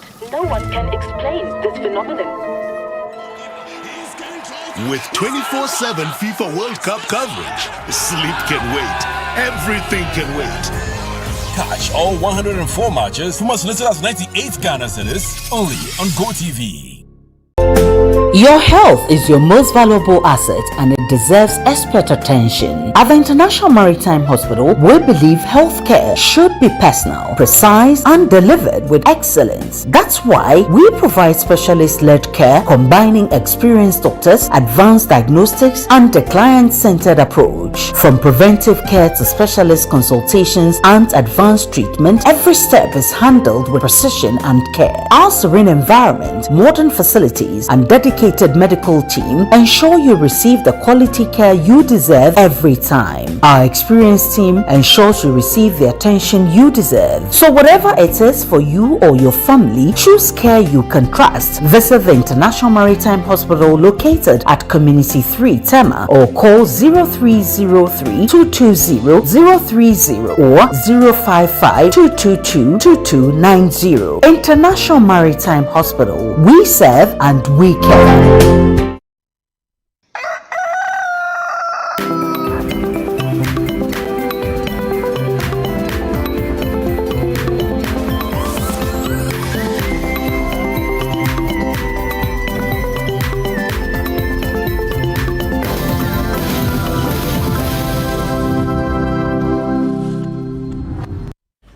You're welcome back. This is Breakfast Daily on Channel One TV. We're having the news review segment. Just before the break, we're having a conversation on the Chairman Wontumi Exim Bank case and the request for a plea bargain. Ibrahim will give us his final thoughts on that. Yeah. Nana, I want to pivot and agree to what Elvis is also mentioning in terms of plea bargaining being an avenue to somehow recover. An avenue to escape full justice. Okay. In the sense that, but again, it lies within the Attorney General and the courts. And the courts. Because the deterrence factor. Now, it's true, plea bargaining is not an admission of guilt. That is the fact. But it is a mechanism whereby an agreement to conclude a matter can be reached without admission of guilt being there. But again, it's within the court's jurisdiction to determine whether some form of custodial sentence is warranted. Because it speaks to the generality. In my first submission, when we talked about sanitation, I talked about custodial sentence. Yeah. Just for littering and loitering, as we see happen in Singapore. We don't somehow speak of Singapore in a bad tone. We rather praise them for the discipline, because it's all about home training. If you cure one aspect, it helps to travel down the value chain. Yeah. So then I think Elvis mentioned it, that it sends a signal. But that's for the courts to determine. And that's my submission on that point. Well, Elvis, Chairman Wontumi has other cases. There's the allegations of illegal mining. And in that case, his lawyer is withdrawing. Well, I have not heard Chairman Wontumi complain about his lawyer's withdrawal, so if I sit here to say something, I wouldn't know. Somebody was telling me maybe it's a strategy. We are sitting back and we don't know what strategy they are carrying along. But for the lawyers have so many strategies. It sends, for us who don't have much knowledge about law, to ordinary person, it sends a bad signal that are you abandoning your client when you are almost at the end, because date has been fixed for judgment. July 3. So if your lawyer at this point is supposed to actually write his final submission or something to conclude that, and what we hear is that the lawyer say I'm withdrawing. The ordinary person will be asking that is the lawyer withdrawing and for what reason? And the lawyer is also not explaining why he's withdrawing. So it leaves a lot of doubt in the mind of the ordinary person. So people are making all kinds of assumptions why they think the lawyer might be withdrawing. I think that because the lawyer is not explaining, it's the lawyer, when we spoke to him on June 11, he says he's withdrawn from the Akuta mining case in criminal court. He's filed to withdraw. AG is opposing it. Yeah.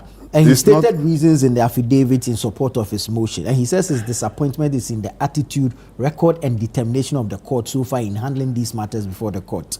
And quote, I am so totally disappointed. That is why I'm withdrawing. That's what he says. No, what he said is just brofo. What is disappointment? You are the lawyer for a client. A case is going on. If there is anything happening in the court you are dissatisfied with, you make it public, or you go to the higher court to challenge that decision. Yeah. Right? That is what we've seen. Dr. Puni stood trial in this country for almost 7 years. Yeah. When he was at a point they disagreed with the judge, the way he was standing, they went to the higher court, back and forth, back and forth. Finally, the judge was taken off the case, right? So that's why the court system has processes. Yeah. So if you are having your case in court A, maybe a high court, and things you are disagreeing with the way things are going, you have the appeals court, you have the Supreme Court. You file your case and say A, B, C, D, and it becomes public, and everybody now begin to discuss, okay, his lawyer is saying because of A, B, C, D, you can't trust how things are going, and then the public get a better understanding of what your concerns are. But when you say the record of things and you don't explain what you meant by that, how do you expect ordinary people like us to understand what you meant by you are not happy with the record of things? I will not know what you are talking about. Yes. I am not attending the court. I'm not a lawyer, and you are not telling what happened at the court for which reason you are saying you are not happy. So this thing will still not give the ordinary public any meaningful understanding what you are talking about. True. So for me, it's unfortunate that this is what he said. You might have stated it clearly in the affidavit, but we don't have access to the affidavit. We don't have access to whatever you have filed in the court. So if you are making this statement, I don't know what you mean by that. Unless you come clearer. And you can only come clearer either you are telling the public in media interviews, or you have filed processes at the higher court challenging things that you are not happy with here, and then the media gets it published, and the ordinary people get to know that, oh, one to me lawyer says this thing happened on this day. By law, that is not law. So he's challenging it here. Then it becomes an issue of public discussion. That's why I cited the issue of something like Dr. Opuni. Look at when the judge decided that he won't accept certain documents and statements, his lawyer went to a higher court to challenge the decision of the high court. Now the higher court says the lower court must accept A, B, C, D. We got to know that, okay, this is what happened, and his lawyer went in, and he has won victory there, that what the lower court has rejected is being ordered to accept. So we know why they went there. So for me, so far, his lawyer has not really given any reason or taken any steps that gives me reason to believe that something wrong is going on in the trial. Do you understand it? Because it's not filed any process at the higher court that has become public discussion for me to know that he's complaining about A, B, C, D, and filed at the appeals court. Even if you lose the case, we'll still know that these were your concerns. Do you understand? So since those things haven't really come to the fore, it has opened the public to all kinds of assumption. Is he abandoning his client? Is he feeling that he's going to lose the? All kinds of assumptions are coming out because nobody in the public has a clearer reason of his withdrawal, and that makes the issue a bit difficult. And as I said, the client hasn't complained, so who am I to complain that why is his lawyer withdrawing? Very well. Wonder, what is the impact of such a withdrawal, especially at the dying embers of the case? I mean, July 3 has been set for judgment, and maybe some, again, legal education. From where I sit, if I'm the AG, I've gone to courts, I've closed my case, judgment is set for July 3 and your lawyer is withdrawing, what do I care? So there are so many grounds or reasons why a lawyer will withdraw from a case.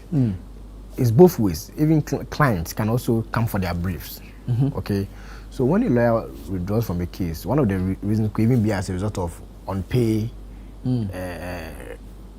fees, legal fees. It's also one of the grounds. So even if it's a deed to judgment, if I have not received my fees and I feel like the client is not being truthful or not being trying to go by the agreement that we have, I can just withdraw and allow. But the manner in which the lawyer for Wound to me,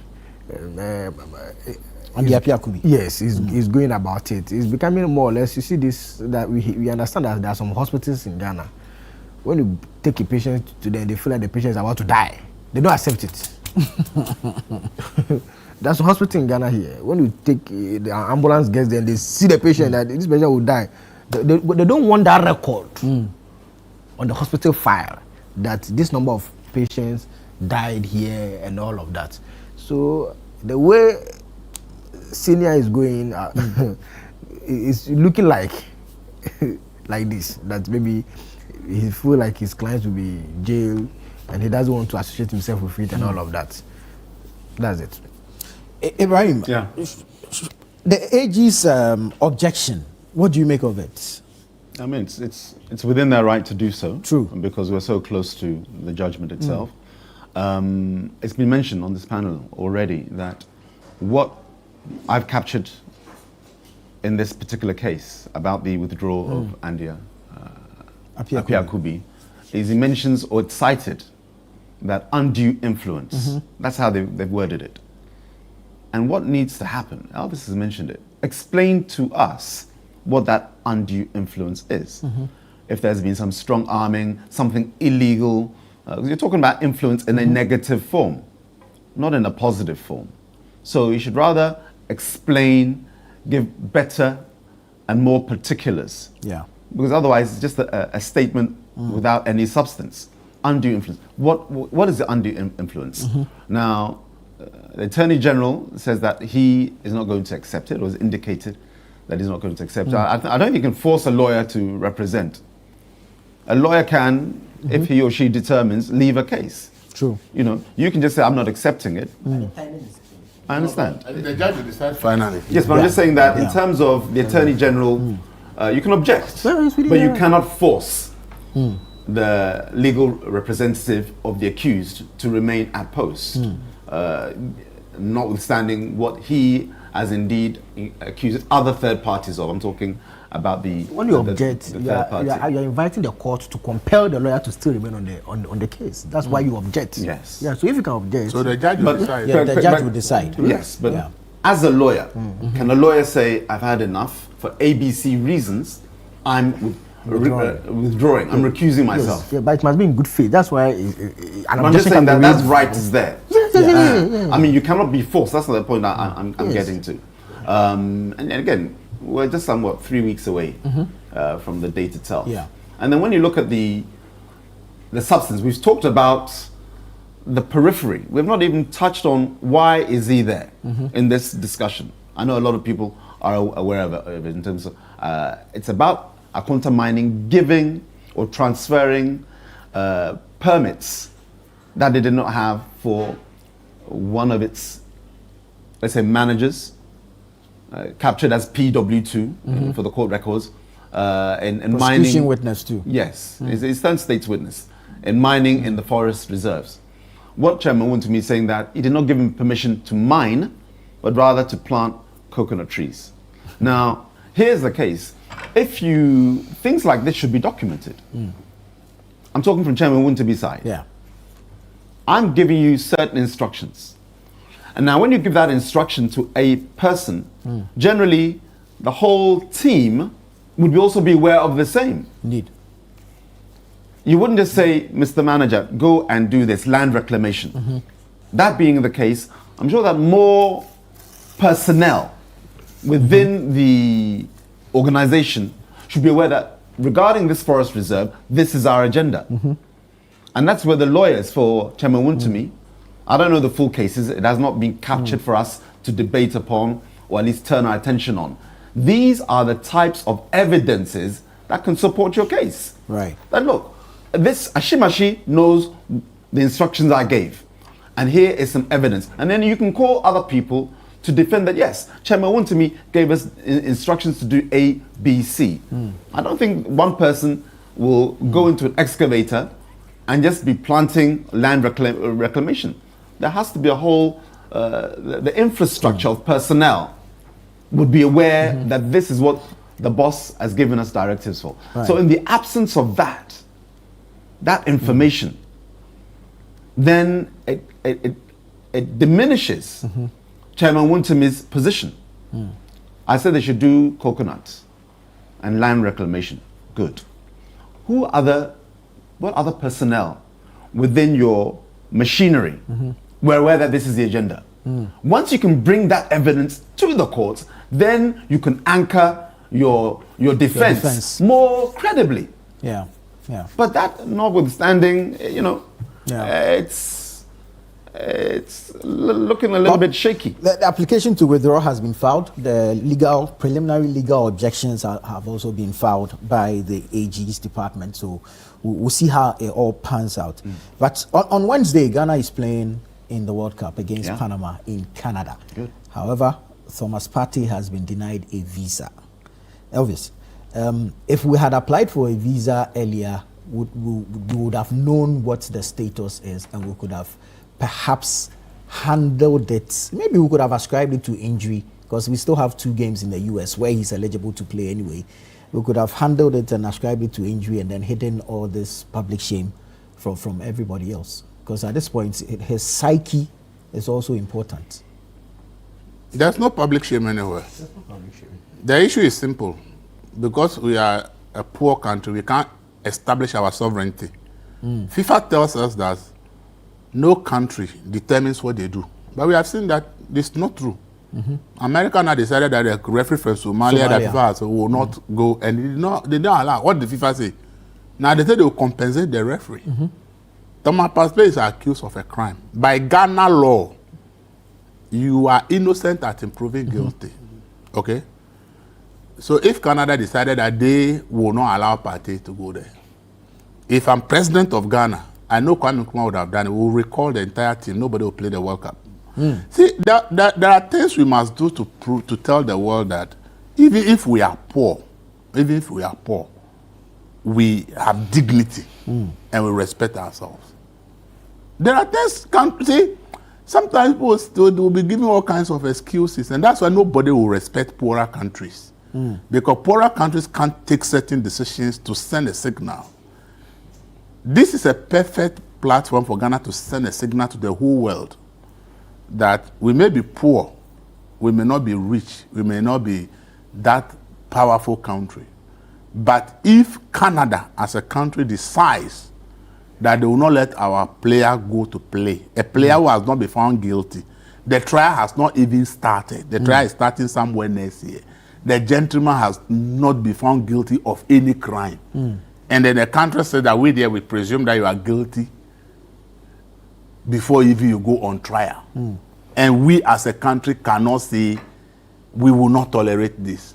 We can't tell FIFA that this nonsense must stop. And then we are all grumbling around, the FA people, everybody is scared to say something. To me, as I said, look, if we want to be respected, occasions like this gives us a big platform to send a message that at least we also have our own laws. We also have our sovereignty. And Ghana is not the only country in the world which says that until a court finds you guilty, you are not guilty. Where on earth will you say that because I have been accused of something and no court has pronounced me guilty, trial has not taken place, and simply because I have been accused, I've been accused simply because I've been accused, you have determined that I'm guilty, and for which reason you are punishing me. So for you, we should withdraw from the tournament. If I am the president of Ghana today, I will call the FA and tell them, bring the Ghana team back home. Nobody will play the tournament. There must be situations where such boycott that will bear the consequences from FIFA. Doesn't matter. You see, this is why we can't pass the LGBT. This is why we are struggling about LGBTQ. Because we are always scared of consequences. We are always scared of consequences. This is why LGBT Parliament said they will reconsider. The president said his legal team will do this. We are always, somebody say, going around the round circle. See, this is the issue. For me, you see, this thing that Canada has done, if I were the president of Ghana, the Canadian High Commissioner will be going home by now. If I were the president of Ghana, the Canadian High Commissioner will be going home by now. Okay? They'll be going home by now. Okay? They can take their diplomatic mission and go to wherever they are. See, let's attract some respect, a little respect to ourselves. Let's not make we have become so disrespected because of poverty. Simply because of poverty, we have demeaned ourselves to the point that nobody respects us anymore.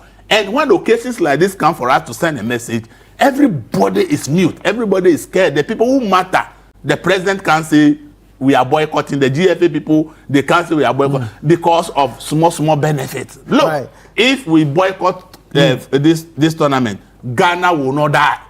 If we sack the Canadian High Commission from Ghana, Ghana will not die.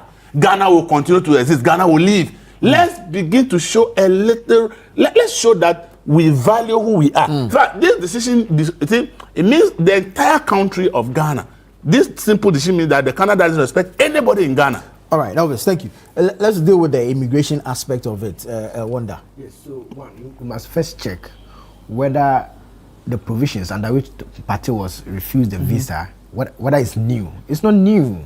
Ghanaians, when you are filling the form, even the US form, there are security questions. They ask you whether you've been charged with a certain offense. So you don't even have to be convicted of certain offense. There are policy rationale for those decisions. For example, they feel like if you have been charged for murder, you see, they see that the mere fact that you've been charged alone, they don't want you to be admissible to their country. Rape, they are so protective. You know, outside when it comes to divorce cases, you know, the woman will take about 70%. You know, there's this child care and all of that. So they have some mindset towards handling certain cases, which is why these policies come in. So this law is not new. It's not because of Thomas Party. It's a law that is there. That today Ghanaians, some Ghanaians have been refused visas on all of this. We have been quiet all this while. Why do we have to wait for it to affect somebody who is prominent? That's my issue. Because it's not new. It's not a new law. If it's a new law, then it's different. This, when you are filling your Canadian visa form, you see the questions there. If you put there that you've been charged with this offense, you'll be refused. Right. So it's not a new law. If we don't fight it, if we've not fight in the past, why should we now be fighting because it's Thomas Partey? That is my issue. It is not a new law. Now, on the issue as to whether we should sack the Ghanaian High Commission, look, President Muhammad said it in North London that Ghana, we have 17 regions, 16 physical regions, and 1 virtual region. That's the diaspora. If I tell you the number of Ghanaians out there, and even their support, the remittance that comes into this country, it's massive, and it's contributing to our GDP. So when taking the decision, we need to balance it and see whether a single event of refusing a player a visa is worth boycotting a whole tournament. We need to weigh into all of this. Very well. Ibrahim, now it looks as though the issue has moved from just football, just the World Cup, to a diplomatic issue as it stands. We've seen our Foreign Affairs Ministry issue a statement. The sports minister has also said a few things. How do we navigate this stuff? You navigate it in football terms, and I'll explain to you why. We know that indeed FIFA has power. The days of Sepp Blatter. You know, you do something and then FIFA will sanction you as a country. But it only sanctioned political interference in football. 2010, Nigeria was sanctioned, banned from FIFA. Why? Because politicians wanted to disband the Super Eagles over woeful performance. 2 weeks later, Nigeria rescinded and allowed the Football Federation in Nigeria to do it. Come to Kuwait, 2015. Again, there was a law in Kuwait which sought to restructure the Football Federation. When I say a law, politically engineered law, which withdrew the autonomy of the Football Federation in Kuwait. It took 2 years. The sanction remained in place. Then government relented, rescinded the law, and then FIFA then allowed Kuwait back into its fold. So, separate to what Elvis is saying, FIFA only gets involved when there are political interference within the local football federation. Now, Canada, what is the case here? This is what I'm saying, they should deal with it on football terms. The law in Canada is this. They have, under Canadian law, the Canada's Immigration and Refugee Protection Act. It's called IRPA. In this, an individual can be deemed inadmissible if there are grounds to believe they committed a serious crime outside of Canada, even if a formal trial has not yet started. That's the country's laws. America, with all the Trump discrimination, I said, you're okay. You can come and he has his visa. Yeah. So it's Canada according to its laws. Some months ago, were we not removing the Nigerians and the Burkinabes? Yeah. Am I right? Yeah. We sat on this channel. Yeah. And he said that our laws must be respected. So I cannot sit here and say Canada's laws are, inhumane. That we need to send a message. Do you know how you send a message? You get your economy right. We don't use these little opportunities to say we are strong. How do we become strong? Economically. That's how you become strong. And then where you need to stand up, as I mentioned, Elvis brought it in last time, the LGBTQ. This kind of wishy-washy that President Mahama is now doing speaks to the weakness. Oh, really? Oh, yes, come on. This one, don't say really. You know the reality on the ground. That's where I would then agree with Elvis. There are some instances where it doesn't matter how poor you are or how wealthy you are. You don't allow some other entity to dictate something that is ungodly within your own sovereignty. It's like having an armed robber. Because he donates, I'm talking about the West now. Because the armed robber donates to the church, now the pastor should now preach a different sermon. You know, thou shalt steal, thou shalt kill. Think about it. Something that is inimical. Now the pastor, because of Nokofio, is bending to the will of the armed robber in his congregation. That's where Africa is. Whereby you have LGBTQ under the guise of human rights telling us how to dilute our morals because of some sort of money. And I mentioned last time, I think the credits are about to roll, that we need to stand strong. How do we stand up to them, get our economy right, and in some instances, we stand our ground. Thank you, Ibrahim. Your juniors are having an election, the young lawyers? Yes. This election was supposed to be held 2 years ago, but there was an injunction. The road is clear. Okay. And I must tell you that JB Ifrifa for president, and then Nana Adaze for vice president for the young lawyers. You know, we want to strengthen the bar, the Ghana bar. Very well. Thank you, Wanda. Thank you, Elvis. Thank you, Ibrahim. I am Nana Tuffour Boateng. This has been the News Review segment on Breakfast Daily.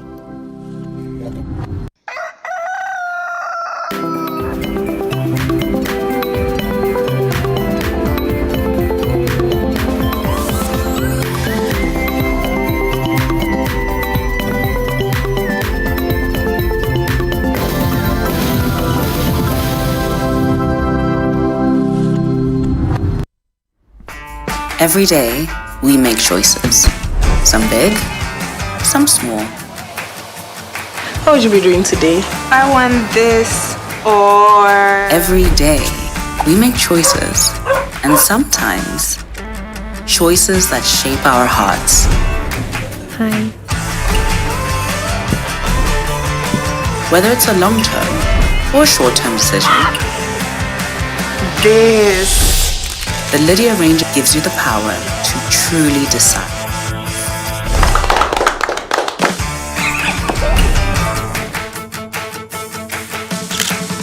With Lydia, you truly decide.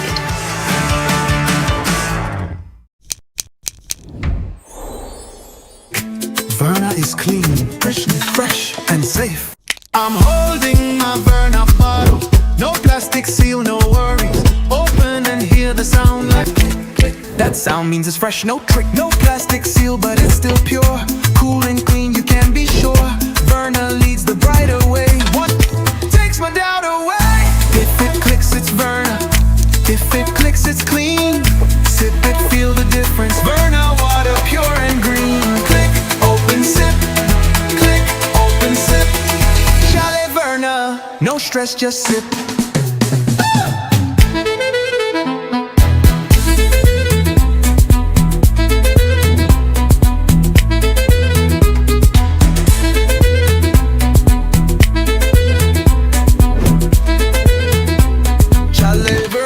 Stress, just sip.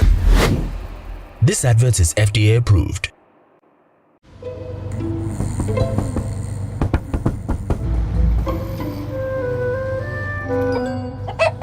Numerous cases of people falling asleep have been reported across the African continent. No one can explain this phenomenon. With 24/7 FIFA World Cup coverage, sleep can wait. Everything can wait. Catch all 104 matches from as little as 58 Ghana cedis only on DSTV. It's time to upgrade your viewing experience with Franco Smart Television. Enjoy full HD and 4K Ultra display for clearer pictures, brighter colors, and smarter features. From our 32-inch screen, perfect for your bedroom, to 55, 65, and massive 100 inches for your living room or office. We've got the perfect size and quality. For retailing and bulk purchasing, call the numbers on the screen or visit our website at www.francotrading.com.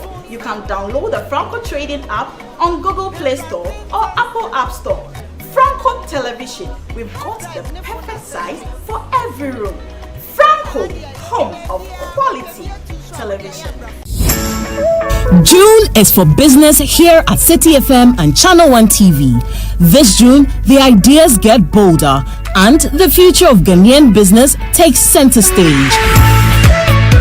Welcome to the City Business Festival 2026. For the entire month of June, 97.3 City FM and Channel One TV bring together the thinkers, builders, innovators, and dreamers shaping the future of enterprise in Ghana.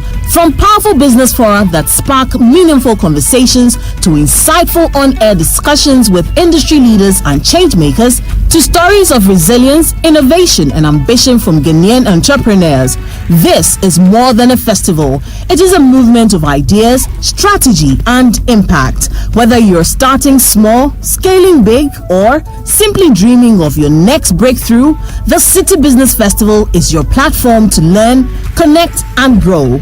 Join the on-air series every weekday at 9 a.m. on the City Breakfast Show on 97.3 City FM and at 11 a.m. with a repeat at 6 p.m. on Channel One TV. This June, let's challenge businesses, let's refine ideas, let's create impact. Call 0205-973-973 for further details. City Business Festival 2026, driving ideas into impact. The City Business Festival 2026 is powered by 97.3 City FM and Channel One TV in partnership with Absa Bank, and it's proudly sponsored by Absa Bank, MTN, Zondatech Ghana Limited, and Petra Trust.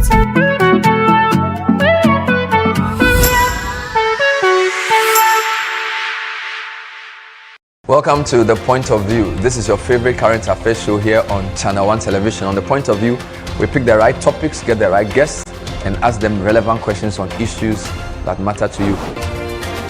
With the complexities of the issues happening around us on a daily basis, it's the hard-hitting conversations and the probing questions of The Point of View. So what is the Public Account Committee's job?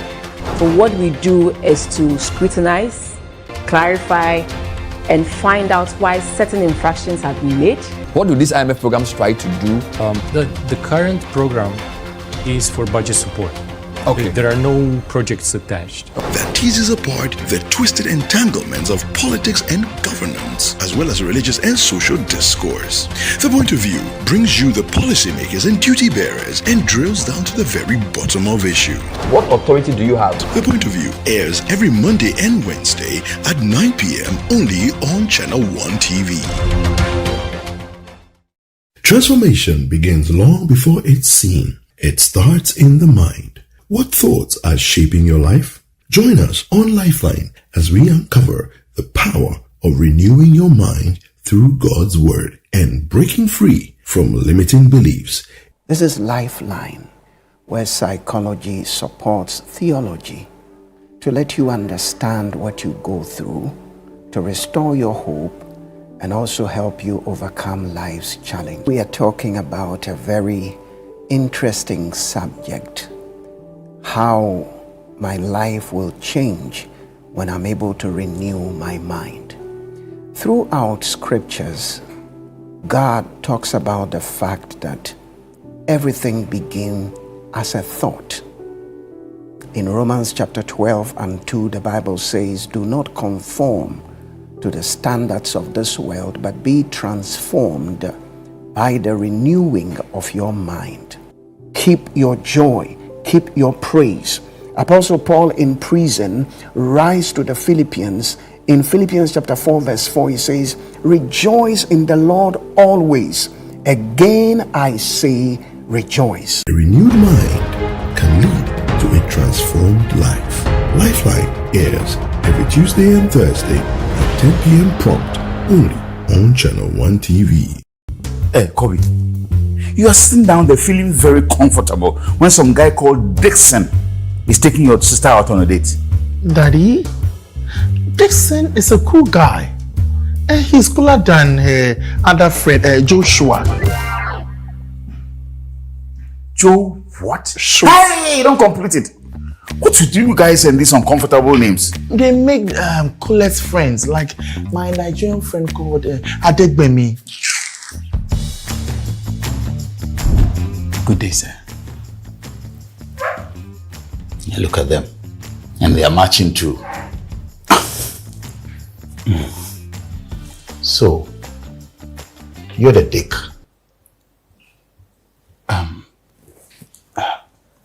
Dixon. Sir, I'm very pleased to meet you, Mr. Blackson.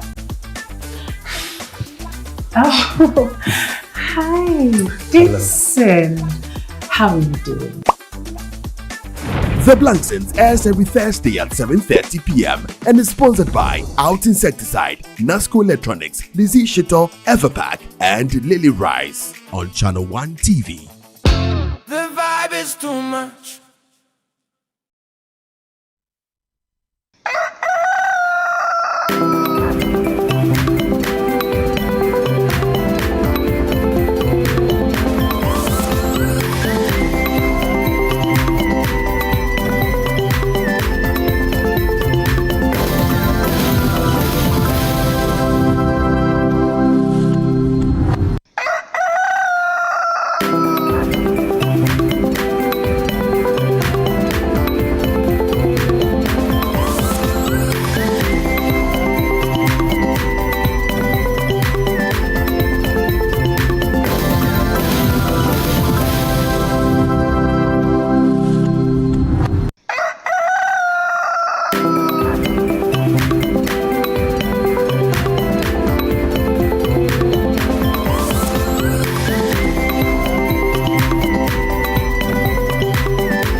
Beautiful, and that was an interesting one, you know. Nana Tuffour Boateng started the show, and we are continuing from here.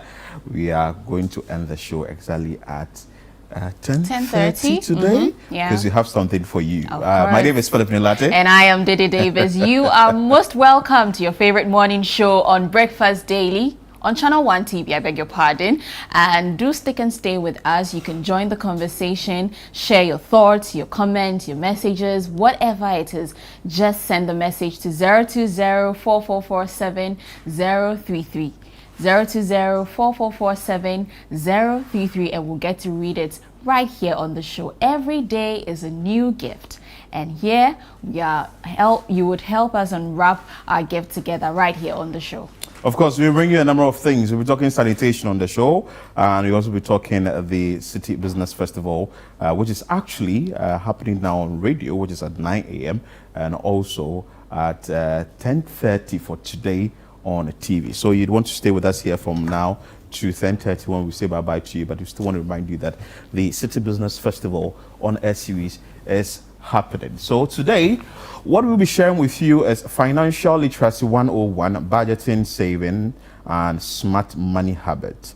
And of course, the person to help us do this is Priscilla Yeboah, Head of Citizenship at Absa Bank Ghana Limited.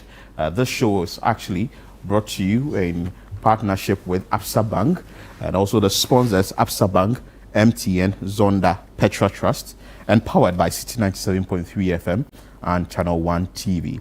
It's 9 a.m. on radio and it's 10:30 for today on TV, because right after this, we're bringing you the City Business Festival Roundtable exactly at 11 a.m. There are a number of things we need to talk about in this country. This morning, people who are moving from their homes to their workplaces are having challenges with transportation. We've had a transportation crisis in this country, and all that comes in with how we are planning the country or the big cities. For this reason, on the roundtable today, or the roundtable discussion, the theme will be building competitive cities, infrastructure, innovation, and investment for sustainable economic growth. Because once you are staying in that traffic for a very long time, it's actually affecting productivity. You wouldn't be able to get to work early, and definitely it's also going to affect you health-wise. So how do we get things done better in this country? So you do join us exactly at 11 a.m. when we bring all these things to you on screen. So the roundtable discussion, building competitive cities, infrastructure, innovation, and investments of sustainability or sustainable economic growth. And David Ofosu-Dote, who is the founder for AB and David, is the main speaker. So please join us and learn something on this show. Also, we are sponsored by APSA, MTN, Petra, and Zondatech.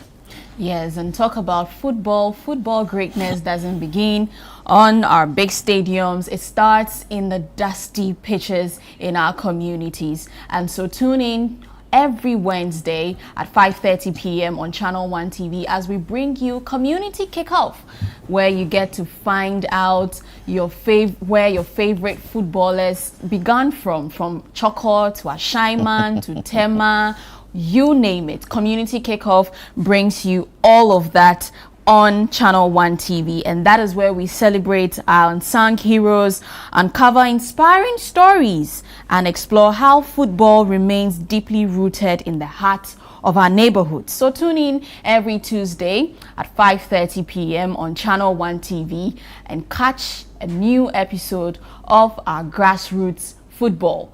And then also on World Cup Central, Fridays at 3 p.m. you can catch everything you need to know about the World Cup. We're in the World Cup season, Philip. It's been an amazing, interesting World Cup opening so far. We have people, countries like Germany scoring seven. And then you see people, countries like Cote d'Ivoire also, scoring and all of that. So Morocco actually battling with Brazil. It was a hurdle, but they found their way to. I actually underestimated Morocco. Really? Until the second half, and I realized, whoo, this team is good. Because Morocco has been planning for this for a very long time. They've put in structures and all that just to ensure that they excel in when it comes to sports, especially on football. So it's no surprise to me that Morocco was able to excel or was able to stand Brazil like that, and trust us here on Channel 1 TV. Yeah, we'll bring you all what you need to know on the World Cup. Partey's issue as well. Very unfortunate. Exactly. We hope that he makes it to play for the World Cup. But whatever happens, let's just keep our fingers crossed, because if he's not part of the squad, I don't know how Ghana would let's see how that unfolds, because now the Foreign Affairs Ministry has stepped into the conversation, and we are going to see how things, mind you, the match is this Wednesday, a day from today. What the diplomatic talks will be like, and ensure that Partey is going to get the chance to be in the team against Panama, I think. Panama. This Wednesday, and we will be bringing you all what you know here on World Cup Central and even on Channel 1 TV.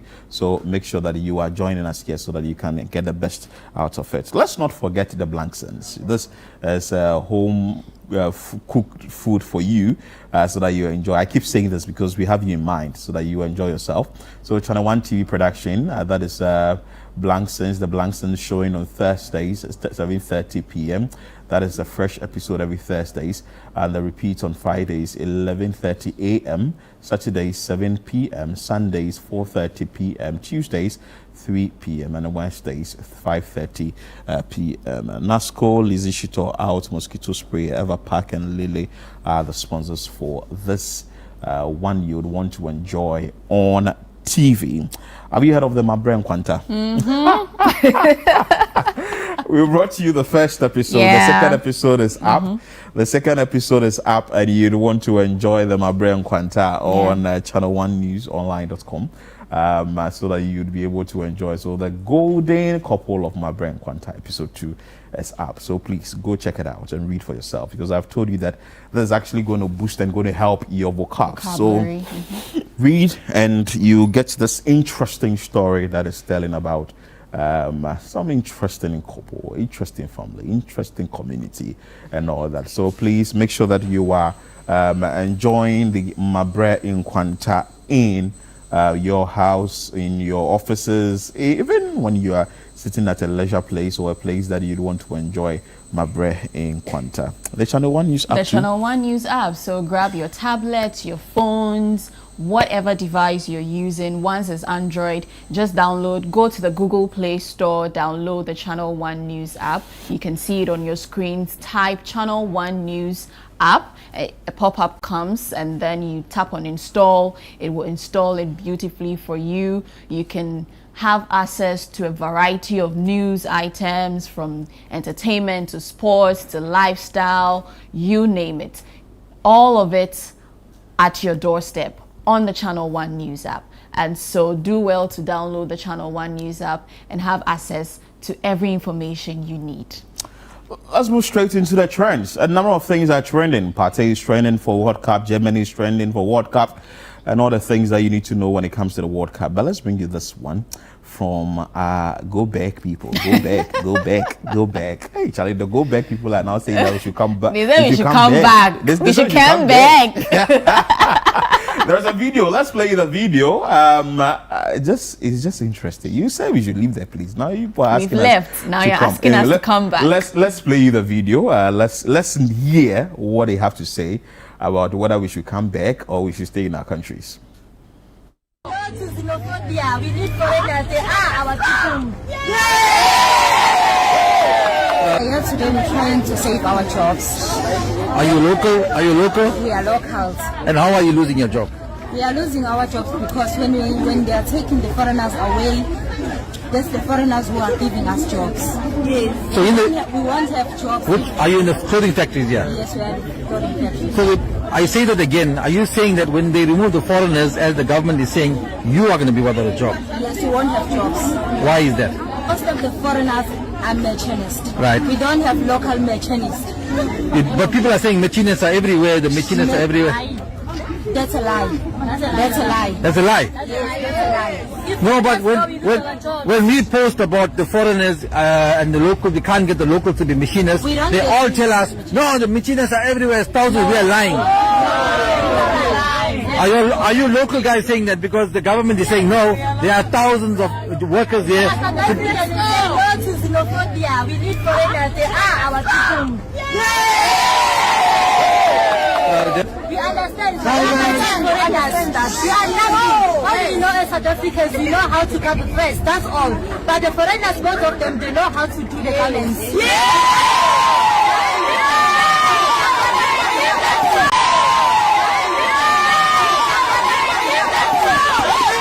So, darling, hold on. Please send a message to your president, Mr. Ramaphosa, and tell him what you just said now. Mr. Ramaphosa, hold on. Mr. Ramaphosa, you can't chase the foreigners. They are part of us. They are our people. If you chase them, we are nothing. The factories are going to be closed, and we're going to be poor. We're going to be hungry. We have children. What our children are going to eat? Nothing. We need foreigners. I'm working on almost 5 years.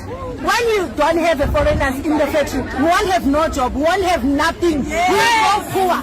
Foreigners will live here in South Africa. We won't have nothing. We won't have nothing. We need the foreigners here. They can't even make one garment. Who? Local? South African people. But you're the local, you're saying the truth. Is that the truth? We've been trying to train them Since last year, we didn't have one good machinist. Not one. To do even one garment. But MK Labour just says ANC loses. There's plenty of people out there for machinists. They're supposed to give us that people. One of them must come and bring one people to show us how to do the job. But they can't give us any one person to replace the foreigners. We can't chase somebody without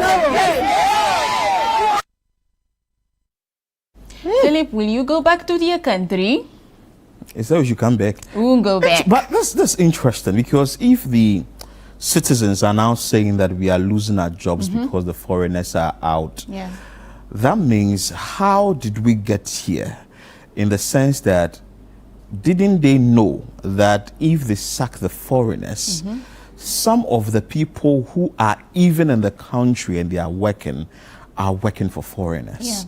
An example will be in Ghana, MTN. Should you push MTN out, which is a South African business, the number of people MTN has actually employed, you can't take it out. So what really went into the decision? And now the citizens there, that is the South Africans, are actually asking Uncle Cyril, that's the president, to bring the foreigners back and not to sack the foreigners back.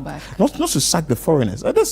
That's a big issue that has to be looked at. I like the fact that some countries were very proactive and quickly moved their citizens from the country. There was one gentleman who came to Ghana who is into dreadlocks. He's a barber as well. I have this impression that he may have even employed like 5 to 10 South Africans in his shop. So he didn't consider all these things, and he said they are taking your jobs. Maybe there's a bigger problem that has to be checked. There's a bigger problem that has to be checked.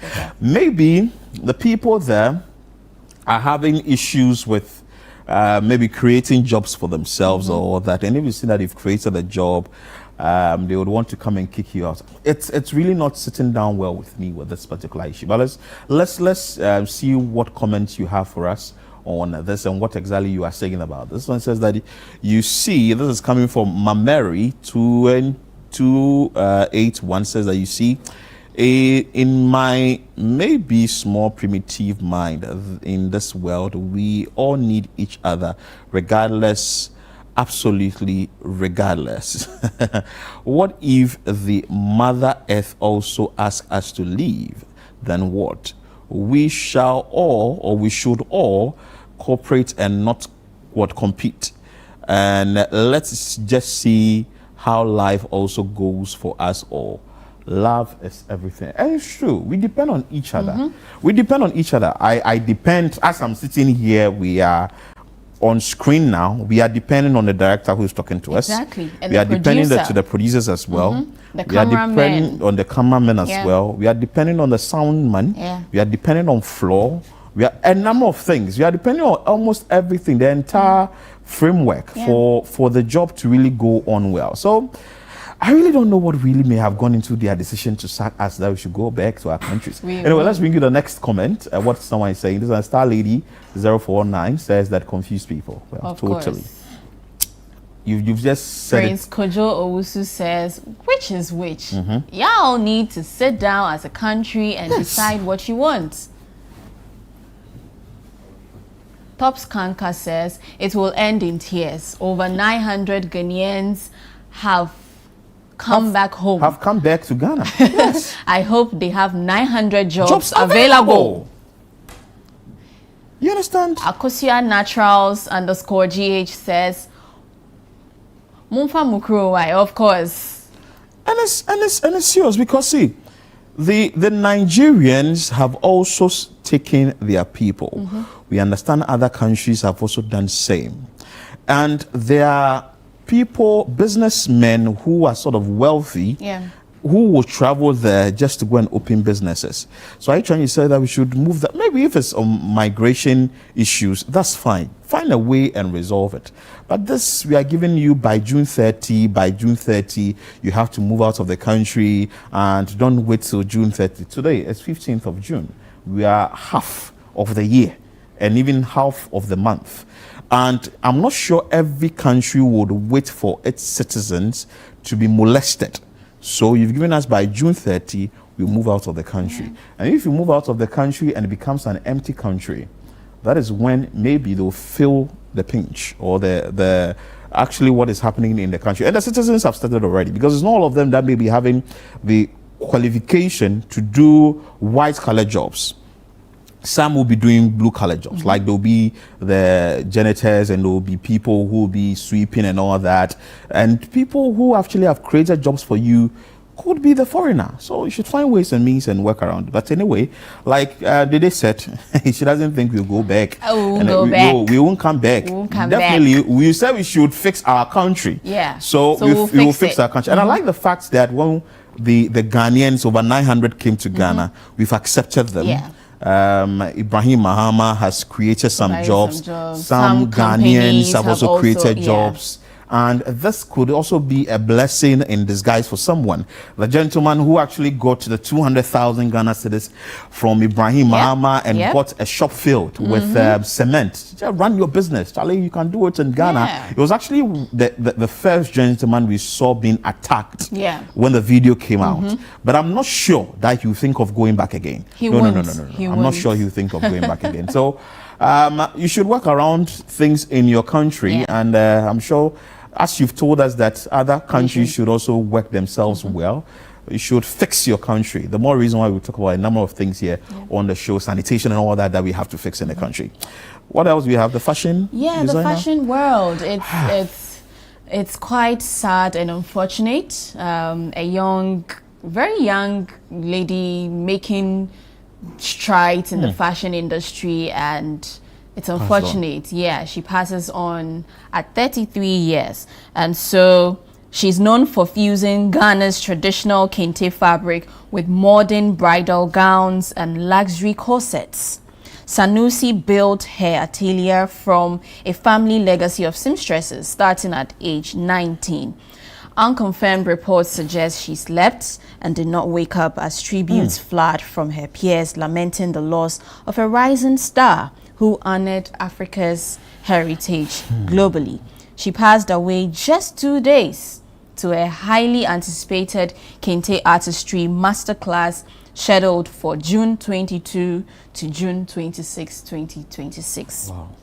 Very sad one. May her gentle soul rest in perfect peace. And our condolences to the bereaved family. The fashion industry in Ghana has actually lost a gem because she started the whole Kente thing in the fashion industry, and so for her to pass on like this, she's designed for the likes of Rita Samkranchiankra, Samira Baumia. She's designed for Jane Mensah, EC. She designed the outfit for the daughter of Samkranchiankra when she was getting married. Beautiful. So the fashion industry has lost a lot. And when you go through the comments on social media, people are saying really nice things about her. So you can tell that she was really a good person. And she looks beautiful. She's a beautiful person. I was asking Chris about her, and she tells me this lady is a really nice person. Wow. Yeah.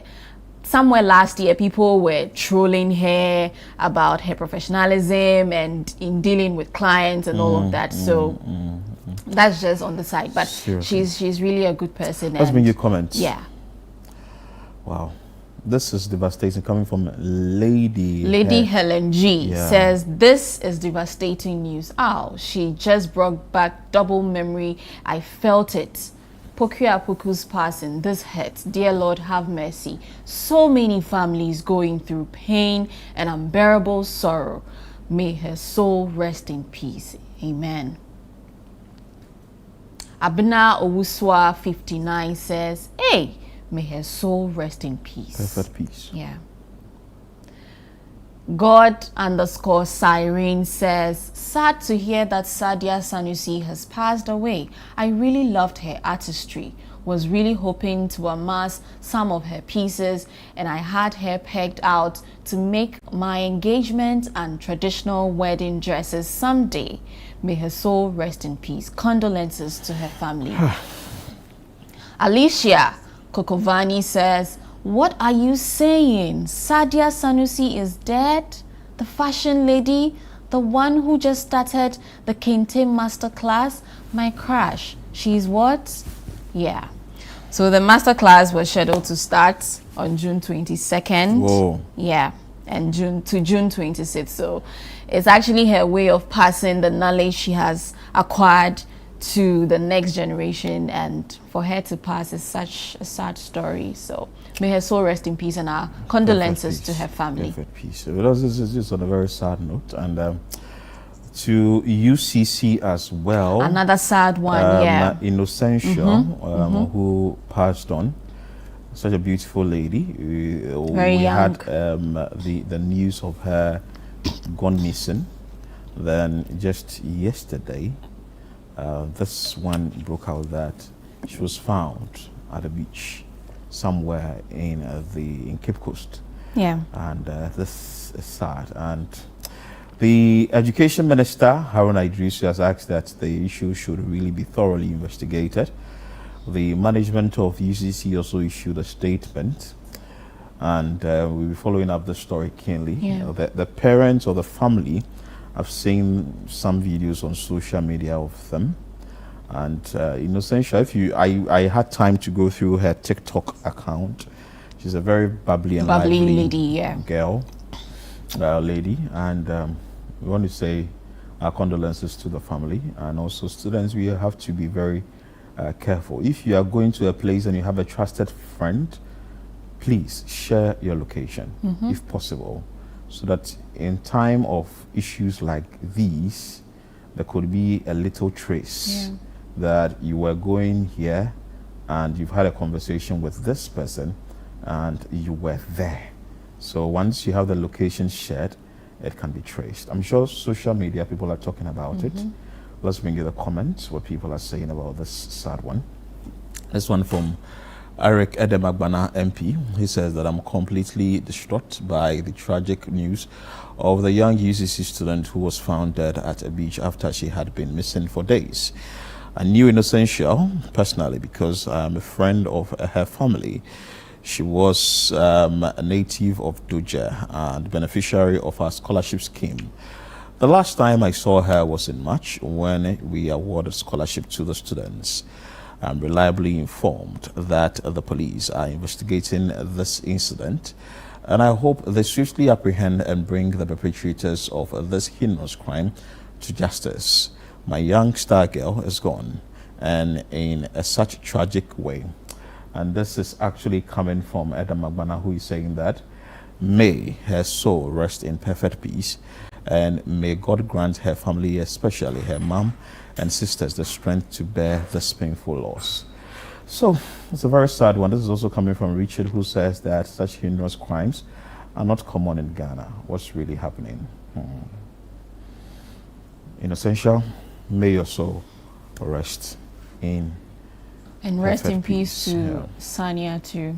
When I saw the videos of Innocential, and I saw the pictures, I was asking myself several questions that maybe investigations are ongoing, but why will a beautiful lady like this pass on? So according to the reports I read, she received a phone call and told her roommate that she was coming. She was going to be back, and that was it. So she received a phone call. And then her roommate, according to her roommate, that was what her roommate said, and she didn't come back that day, and so that informed their decision to put out the missing notice, and only for them to come to this news that she had passed. Okay. So yeah, That's we'll be fine. following up on that and bring to viewers what the developments would be on the story. Moving on to the final. Yeah, the final one. Yesterday, we saw news come up. Yeah. And we're asking ourselves whether it's true or not, because it started with allegations.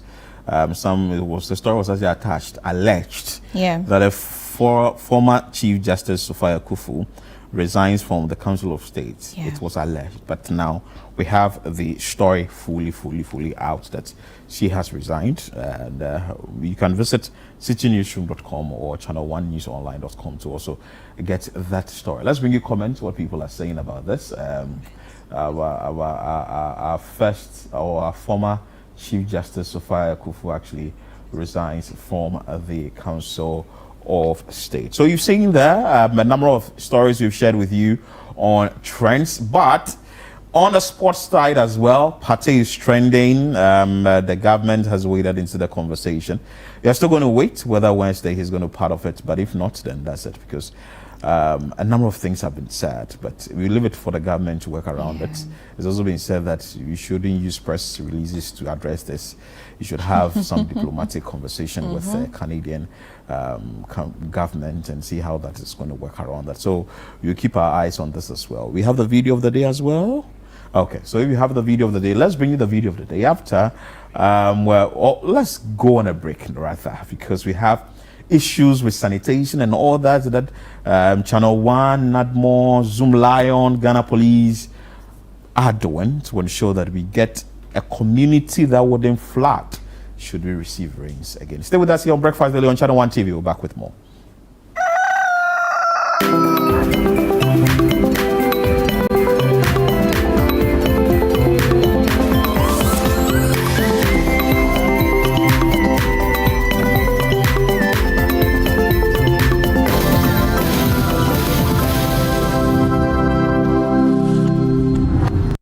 Transformation begins long before it's seen. It starts in the mind. What thoughts are shaping your life? Join us on Lifeline as we uncover the power of renewing your mind through God's Word and breaking free from limiting beliefs.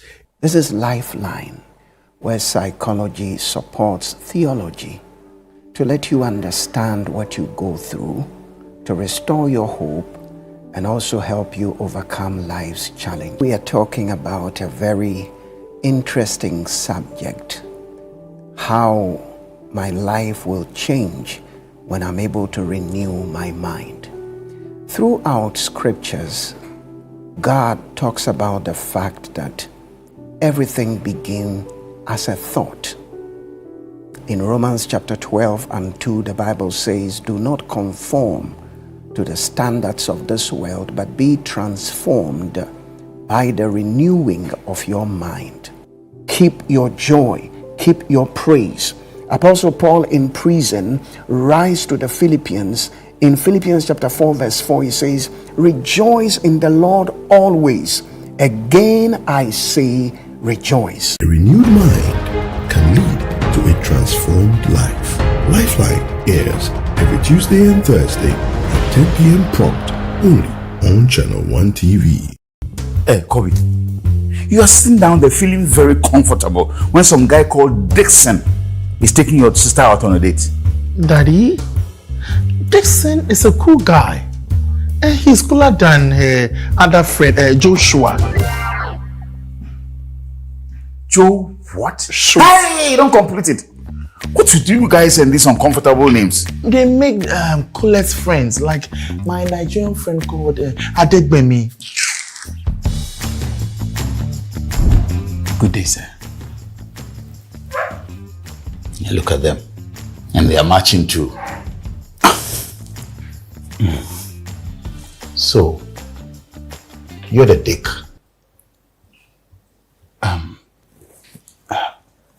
Dixon, sir. I'm very pleased to meet you, Mr. Blanks. Oh, hi, Dixon. How are you doing? The Blanksons airs every Thursday at 7:30 p.m. and is sponsored by Out Insecticide, Nasco Electronics, Lizzie Shito, Everpack, and Lily Rice on Channel 1 TV. The vibe is too much.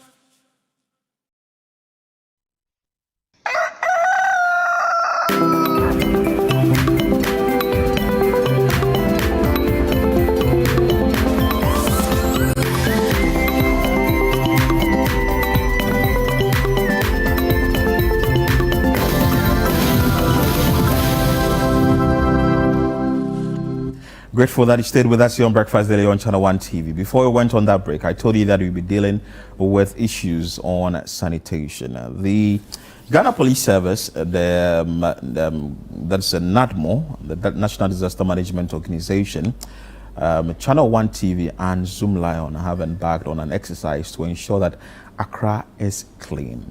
As we are recording issues with floods and drains getting choked or clogged by refuse and all that in the city, these entities have actually put their heads together to ensure that we get the best. This started on the 11th of June and it's going to end on the 18th of June. But over the weekend, some places were visited by the team. Charles Owusukumi of the City Newsroom and Fauzu Masawudu both joined the teams to also give us coverage for this exercise. Let's bring you their reports that they filed. Later, we'll have conversations with the reporters. The Clean Up Accra initiative, spearheaded by Zoom Lion Ghana Limited in collaboration with Channel One TV and the Ghana Police Service, continues to gain momentum with more than 10 communities benefiting from the exercise so far. Despite the rains on Saturday, workers and volunteers remained committed to the cause, desilting drains and clearing blocked water channels at Pig Farm in the Ayawaso North Municipality. The Municipal Environmental Health Officer, Richard Donko, noted that the exercise would contribute significantly to reducing flooding while helping to prevent sanitation-related diseases that often emerge during the rainy season. So we have flood hotspots within our municipality, and where we are standing is one of them, and that informs us to take that decision. Number two, a couple of days ago it rained and this place was heavily flooding. The runoff went into people's shop, people's houses and all that. And we know those wastewater carry disease-causing organisms. I'm referring to pathogenic organisms. So it is our responsibility to make sure that public health safety and standards are maintained around this time. The exercise saw workers and community volunteers join forces to remove accumulated waste and debris from drains for proper disposal. The Ayawaso North District Manager of Zoom Lion Ghana Limited, Stephen Kra, expressed satisfaction with the level of community participation and encouraged residents to take responsibility for maintaining clean surroundings. It's been very encouraging.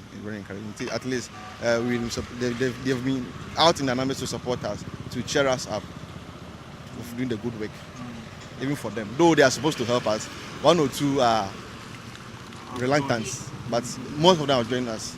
As you can see behind me, both the women and the men are all in gloves, they are reflectors, doing the exercise. So we are much appreciated, and we are also happy the assembly welcomed us with good hands.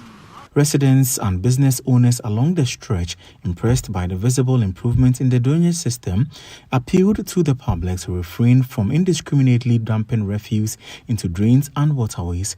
They stressed that sustained cleanliness and responsible waste disposal are essential to preventing flooding and protecting public health. Sometimes I've been paying for people to take out the rubbish from the gutter, and the ECG people too have been doing the same. You do. For me, I don't put anything there. They also don't do anything, let's say, rubbish or rubbish. But the other people from the other houses will come and dump things into the gutter. When you say, they will tell you this is not where you sleep. Those are some of the things we face in this country. Someone will be doing something wrong. When you say, don't do this, they will tell you, is that where you sleep? Is that your sleepage or whatever? So that is the only problem. The Channel One TV, Zoom Lion Ghana Limited and the Ghana Police Service Clean Up Accra campaign continued on Saturday with a major desilting exercise in the Ghana South Municipality. Workers from Dredge Masters focused on clearing choked drains near the Kaswa toll booth as part of ongoing efforts to improving sanitation and enhance the free flow of storm water. We have another thing where a wheel loader and tipper trucks at the Botiana Junction, clearing the salt on the road. So another team is there doing that exercise. Then from there, we'll go to SCC, that's Atala, where the water and the silt is also on the road. We also continue from there. So from here, we also go to Botiana Junction. Though there's a team over there, then we also move to, Atala area to clear the silt on the road. The team later moved uphill to the Bonigas area, where they desilted a major catch pit designed to trap silt and debris washed down by runoff from higher ground. The exercise was undertaken in collaboration with engineers from the Ghana Hydrological Authority, who provided technical support to ensure the effectiveness of the intervention. This was constructed latter parts of 2024 into 2025. I think the project was completed 2025 February. Yes. So this was done in a sense that we do not have what we are seeing now. For some years past, about barely 10, 15 years ago, it used to be like this. So we came in to put in this intervention, that when the sediment comes from the top, it holds it here. Then the water, the surface runoff, flows through the drain and distributes it into the roadside drain. And this has been here for almost barely 2 years now. It used to work effectively. But because of lack of maintenance, you could see what is happening. So much sediment. This is so huge. This is about 20 meters by 5 width by a depth of 3 meters. And it's so huge to accommodate a lot of sediments. But see what's happening because of lack of maintenance. And I believe that this should be the sole responsibility of the local authority. Speaking to Channel One News, the Municipal Chief Executive for Ghana South outlined measures being implemented by the Assembly to address perennial flooding challenges within the municipality. If we should say the Assembly has watched on for the pit to be filled, the ones that I am aware of, I always instructed the engineer to go and desilt it. You see, we are in this together. The Assembly, even though we generate revenue, there are a lot of issues that confronted the people in the municipality that we are addressing. And every now and then, we spend money on this very, very route, the challenges that we are facing. If I had known that this thing was here, why will we spend the money on the road and not come and desert this? For over a month now, we have been on the road. You see, the hydro people also need to come in. Yes, you cannot just do it and hand over and go away. The expenditure that we are incurring on this, actually they also have to come in and support as well. But if you do it and it's full and you say you have handed over to us, that one too wasn't fair, because I didn't know that there's anything here or even it was full. Well, now that you know about it, do you have a plan for it? When I direct that they should come in this slot, I'll make sure that they come here.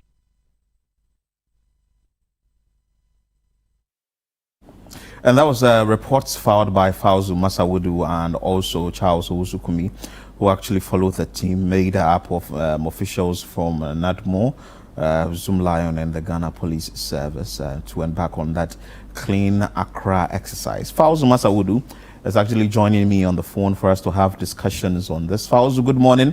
Congratulations, and you've been doing a good job. Over the weekend, you were already sleeping.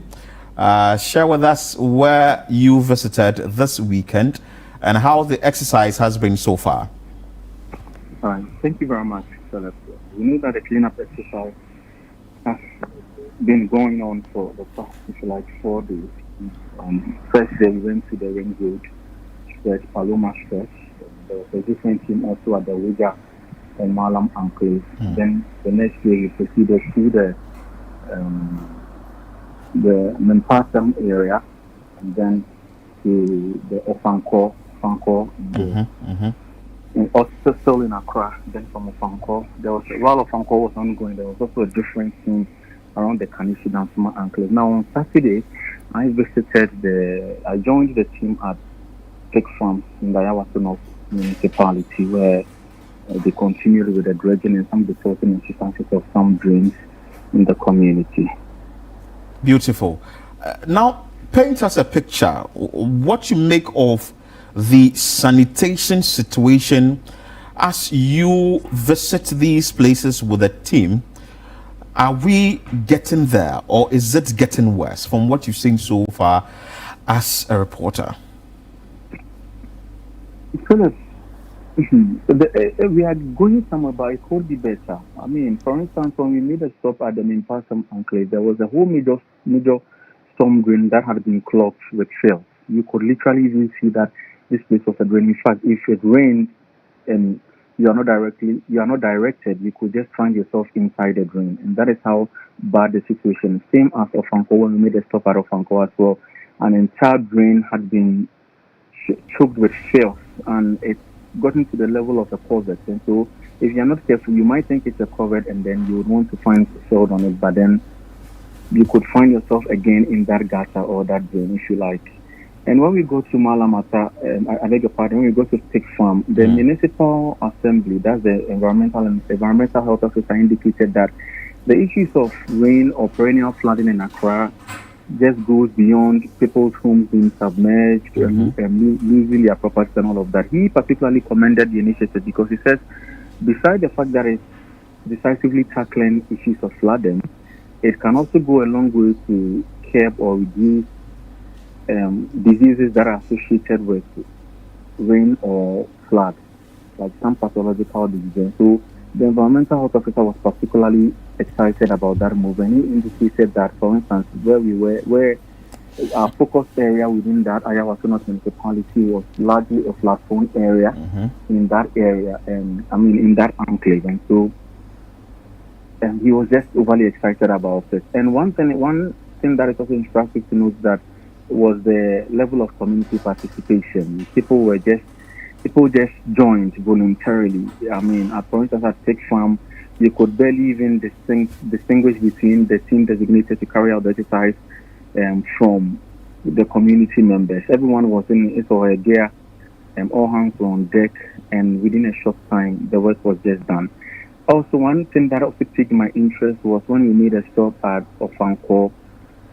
Yes, there was some level of community participation, but then the police also on duty. And mind you, this exercise is in partnership with the Ghana Police Service. The policemen present, what they did was that once a motor rider or a motorcyclist was passing by without a helmet or is found to have flouted any of the traffic rules, what they did was to instruct or direct them to also join the exercise, and I thought that was quite an interesting one over there. So that's just it. Okay, Fauzu, you mentioned that residents or communities joined in the exercise, in participating in the exercise.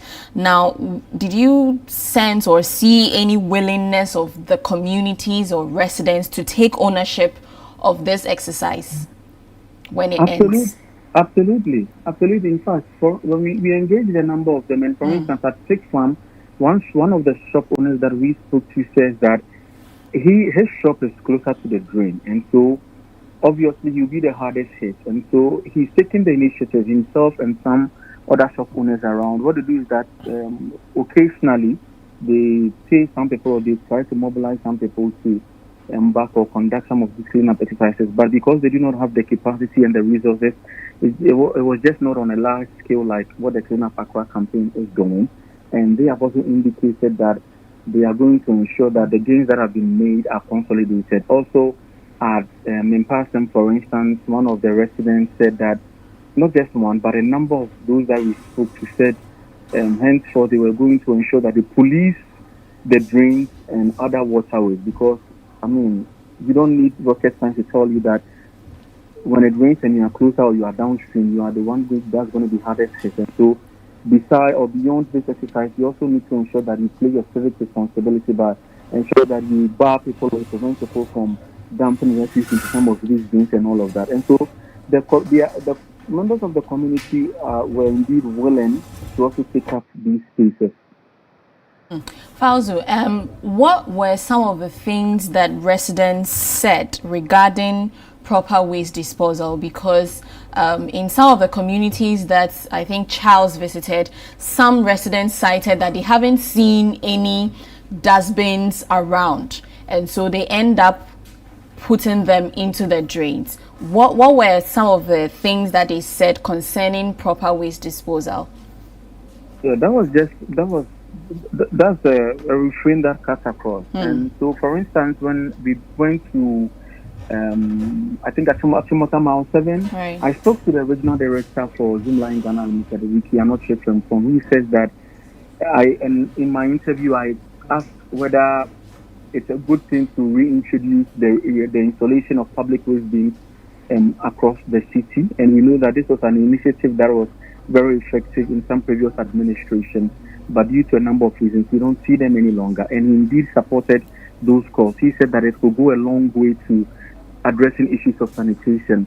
And the most important thing is to ensure that we protect some of these bins, because in times past, the argument has been that yes, those bins were there, but within a few days, you wouldn't find them any longer. It would be stolen, so to speak, by some unscrupulous individuals because of how, first and foremost, they are installed, and so it's easy to remove. And then secondly, there was no proper security around some of these, at the places where some of these public waste bins were mounted. And so indeed, this was an issue that came up heavily. And the Zoomline Ghana Limited indeed supported calls for same. And then also, for instance, at Nimpasem, where we spoke to some of the residents closer to the major storm zone, they said that they were not necessarily responsible for dumping the refuse into these drains. They said that usually it's around those uphill that do so.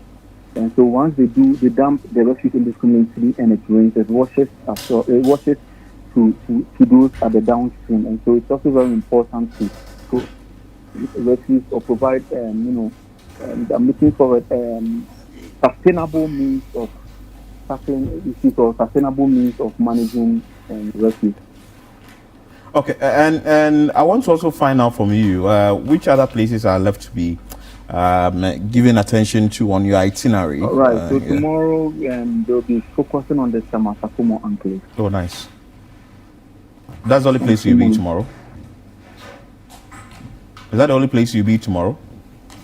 No, we'll be running from tomorrow to Thursday, and so Sakuma, and then we'll also be revisiting some of the areas that we have covered already for an assessment and of course to mop up the exercise. Beautiful. Fauzi, thank you so much for your time. Fauzi Masawudu is a colleague of mine in the City Newsroom, and I actually joined the exercise of the Clean Accra exercise, which is actually being held here in Accra. The Ghana Police Service, Zoomline, Nadmo, and also Channel One TV actually championing this cause. And soon we'll be having a conversation with Charles Usukumi, who is actually was part of the exercise, and he's with us here in the studio, a colleague in the City Newsroom. There is an article I want to read to you, but then again, you also want to get onto the website and get that. It's citynewsroom.com. That is, Ghana is losing 6.2 billion Ghana cedis every year due to poor management, waste management, and government inaction could cost even more. And that also come in with the issues with health and all that. But let's speak to Charles Owusu Kume, who is in studio with us. Charles, good morning. Good morning. How are you doing? I'm all right. Yeah. You've been on the field from the 11th till now, and let me start with you. Which places did you actually go to? Okay, so we started outside of the exercise from Malam Junction, all the way through to Kanesi, and then to Shiabu in the Ablekuma West municipality, and ended up in Gan South. So in the space of 4 days, we did about 4 communities. Now it's a lot of work. It's a lot of work. Yeah. Tell us about the work. What really went into it? What did you see, and what can you tell us for us to appreciate exactly what happened on the ground? Of course, we know that flooding is now become like a part of us here in Accra. Yeah. So yeah, Channel One TV, Zoomline, and then the security services, NADMO, decided to embark on this exercise. It's mainly just to desilt the drains. And so they're also working with a subsidiary of Just One, which is Trade Masters. Now in Shiabu, for example, so the pictures you're seeing, this is in Shiabu. Now Shiabu is notorious for flooding. So every time it rains, the slightest amount of rain, and the whole community is flooded. So they went there and realized that almost all the major drains there were filled with silt, almost to the brim. So they had to embark on this exercise. And I mean, you can see piles of silt sitting there, heaps of them. all of them from the drain. Now I see this very food joint. It was right on top of the gutter. Of the drain. So the MCE gave the instruction that they should remove it, otherwise the assembly itself was going to pull it down. Now we're yet to go back there and check if that has been done. That's Michael Papalote. Yes, Yeah. Mr. Alote. Now, in that particular community, in my discussions with Zoomlion, they told us that they've given the people waste bins. But unfortunately, they have converted the waste bins into water, Can you imagine? cans. What they are using to preserve water or store water? Yeah, to store water. So instead of trash, they're storing water in the bins, and now they're having to make do with other means of collecting rubbish and storing them. So they were having discussions about whether to devise new strategies on how to manage waste in those type of communities. That was something that was quite poignant in our discussions over there. And then we went to Gas South. So between Weja and the Kaswa toll booth, that stretch is very difficult for commuters, especially when it rains. So the silt that comes all the way from the hills, the Basilica, the baby jets. You see Asamajan's building right on top of the hill. Yeah, so there's a lot of sun wind in, there's a lot of development over there. Now that comes with a lot of silt with a runoff onto the road, what gets into the drains? gutter, into the drains. The drains are full, so you see the excavators trying to do some work there. These are the drains along that stretch. Now, uphill, the engineers at the Hydro Authority 2 years ago built what they call catch pits. Okay. So the catch pits is intended to trap silt. So this is one of the catch pits. So the silt that comes from uphill is supposed to go in there, and then only the run of the water will now flow into the gutters. So the engineer said that it's been working for about 2 years, but the problem is that the catch pit itself is now fully silted.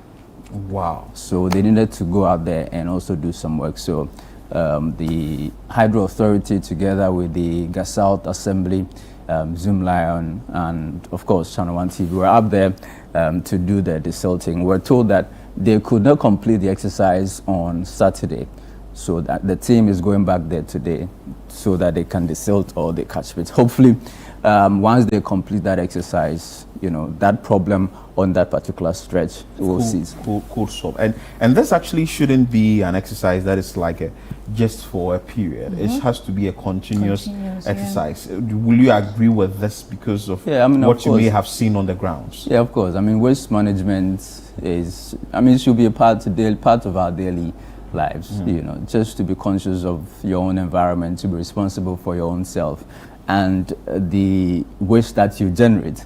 We all generate waste one way or the other, so the individuals must take responsibility for that. But of course, the state also has a role to play, because if you allow individuals to do whatever they want, people will always try to circumvent the law. That is why the state is there, empowered to implement the law. So I spoke to some of the assembly members and asked them, why are you not implementing your bylaws? You have the necessary laws on your books. Just enforce them. Those are some of the conversations that are ongoing. So, so we're supposed to do this for 1 week.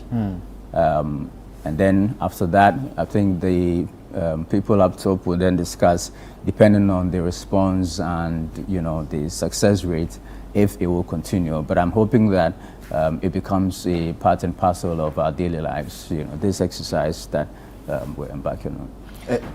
Go ahead. Yeah, Charles, what were some of the wastes you saw in the drains?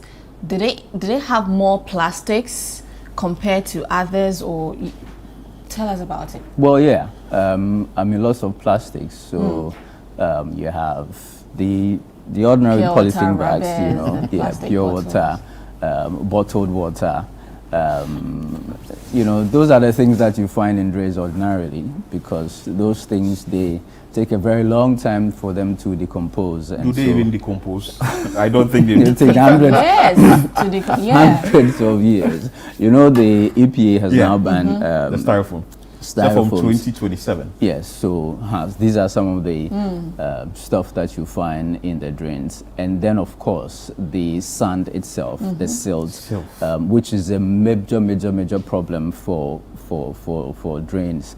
And that is why the Hydro Authority built those catch pits, because they realized that it doesn't matter what you do downstream. I mean, the silt eventually will come, but once you build those things, they'll be able to trap them. Unfortunately, like I said, those ones have themselves become very heavily silted, and so they have to go and dredge them. So should this call for a complete ban of plastics? I mean, I don't know how realistic that would be.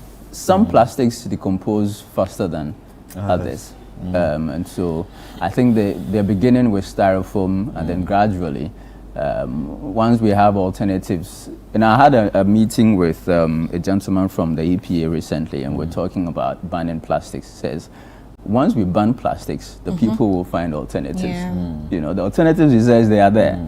But he was talking about the way we eat water from leaves. He says you can do that for rice. I mean, you can have alternatives. But we have become so comfortable with the styrofoam and the plastics. But he says eventually, once they ban them, we'll find a way. Anyway, so now where is the next move? Where are you going next? Because it looks like you're on a different ship. Fowles is also on a different ship. Well, yes. So today we're supposed to have gone to the Gas South. There's a place called Bonigas. So that's where Bishop Bonigas' church is. Yeah, so that's where the catch pits are. We're supposed to go and complete that exercise today. And then tomorrow, the West Hills Mall area, behind West Hills Mall, there's a big drain behind West Hills Mall. We'll be going there also to do some desilting exercise, and then depending on the team from Zoomlion and where they feel next we should go, we'll just follow them there. Beautiful. And we'll also be following up keenly with the authorities, that is Zoomlion. The equipment is from Zoomlion? Yes, the equipment is Zoomlion. Dredge Masters.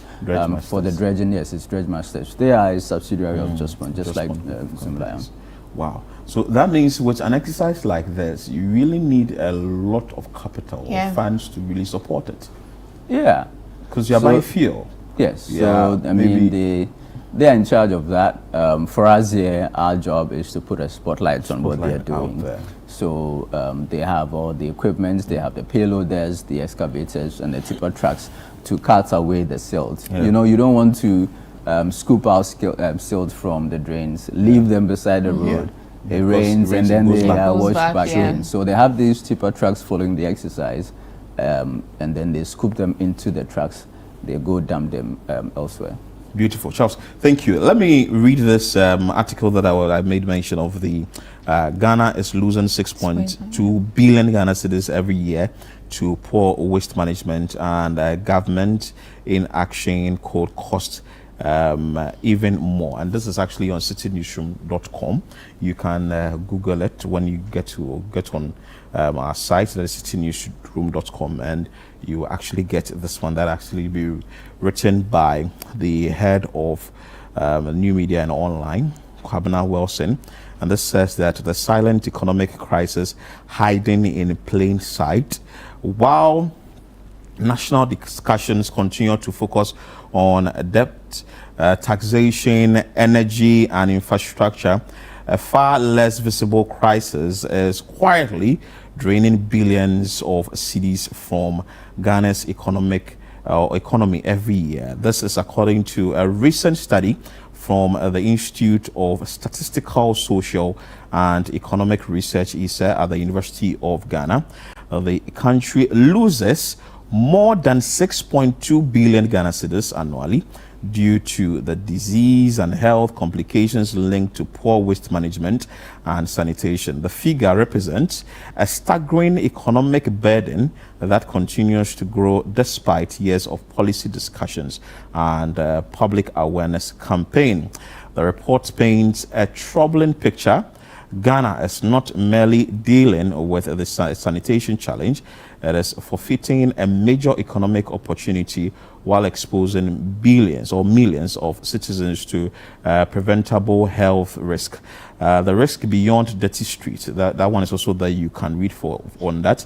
For many Ghanaians, poor waste management is often associated with clogged gutters, overflowing refuse containers, and periodic flooding.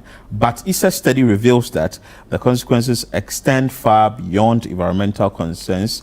Poor sanitation contribute to disease outbreak, increased health costs or healthcare costs, lost productivity, absenteeism from work and school. So maybe Charles sitting here, if he should have an issue in his community, which could be with sanitation, he could actually not come to work, and maybe your employee could also not come to work.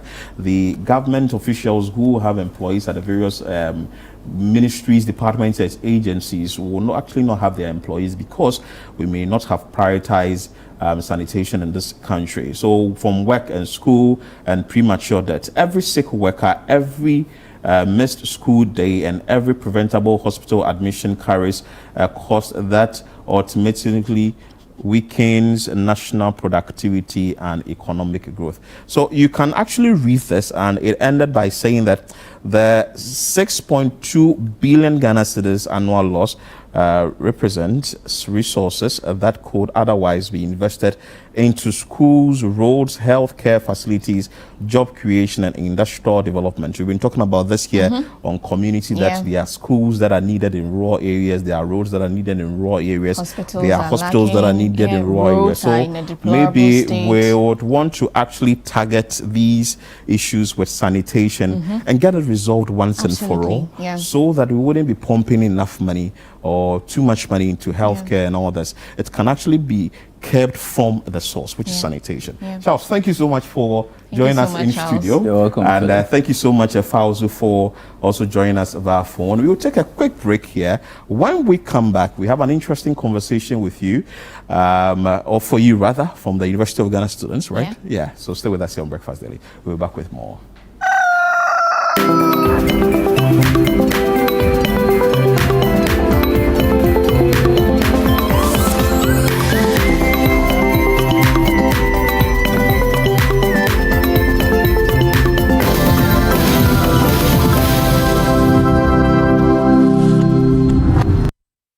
Transformation begins long before it's seen. It starts in the mind. What thoughts are shaping your life? Join us on Lifeline as we uncover the power of renewing your mind through God's Word and breaking free from limiting beliefs. This is Lifeline, where psychology supports theology to let you understand what you go through, to restore your hope, and also help you overcome life's challenge. We are talking about a very interesting subject, how my life will change when I'm able to renew my mind. Throughout scriptures, God talks about the fact that everything begins as a thought. In Romans chapter 12 and 2, the Bible says, "Do not conform to the standards of this world, but be transformed by the renewing of your mind." Keep your joy, keep your praise. Apostle Paul in prison writes to the Philippians. In Philippians chapter 4 verse 4, he says, "Rejoice in the Lord always. Again I say, rejoice." A renewed mind can lead to a transformed life. Lifeline airs every Tuesday and Thursday at 10 p.m. prompt, only on Channel 1 TV. Hey, Kobe, you are sitting down there feeling very comfortable when some guy called Dixon is taking your sister out on a date. Daddy, Dixon is a cool guy. He's cooler than her other friend, Joshua. Joe what? Sure. Hey, don't complete it. What do you guys send these uncomfortable names? They make Colette's friends, like my Nigerian friend called Adegbemi. Good day, sir. Yeah, look at them. And they are marching too. So, you're the dick.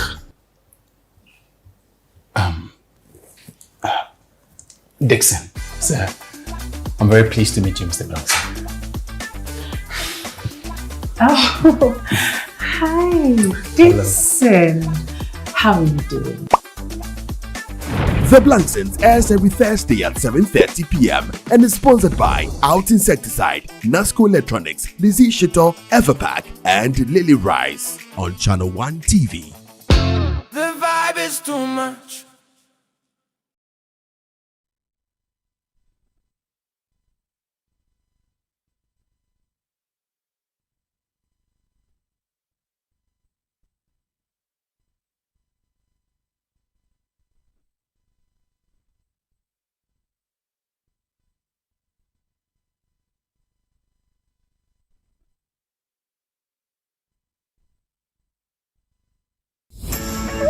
June is for business here at City FM and Channel 1 TV. This June, the ideas get bolder and the future of Ghanaian business takes center stage. Welcome to the City Business Festival 2026. For the entire month of June, 97.3 City FM and Channel 1 TV bring together the thinkers, builders, innovators, and dreamers shaping the future of enterprise in Ghana. From powerful business fora that spark meaningful conversations to insightful on-air discussions with industry leaders and change makers, to stories of resilience, innovation, and ambition from Ghanaian entrepreneurs. This is more than a festival. It is a movement of ideas, strategy, and impact. Whether you're starting small, scaling big, or simply dreaming of your next breakthrough, the City Business Festival is your platform to learn, connect, and grow. Join the On-Air series every weekday at 9 a.m. on the City Breakfast Show on 97.3 City FM and at 11 a.m. with a repeat at 6 p.m. on Channel 1 TV. This June, let's challenge businesses. Let's refine ideas. Let's create impact. Call 0205-973-973 for further details. City Business Festival 2026, driving ideas into impact. The City Business Festival 2026 is powered by 97.3 City FM and Channel 1 TV in partnership with Absa Bank, and it's proudly sponsored by Absa Bank, MTN, Zondatech Ghana Limited, and Petra Trust.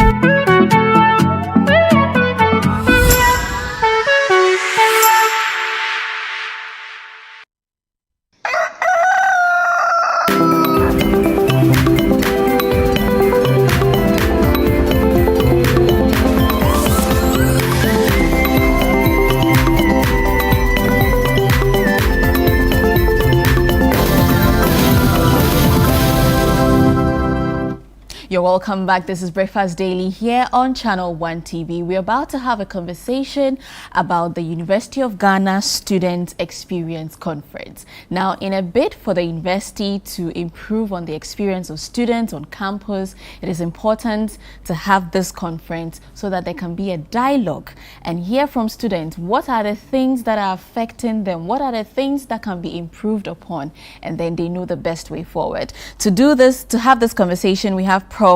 Gordon Abeka Nkrumah. He's the Director for the Institutional Advancement Directorate. Sir, you're welcome. Thank you and good morning. Good morning to you too.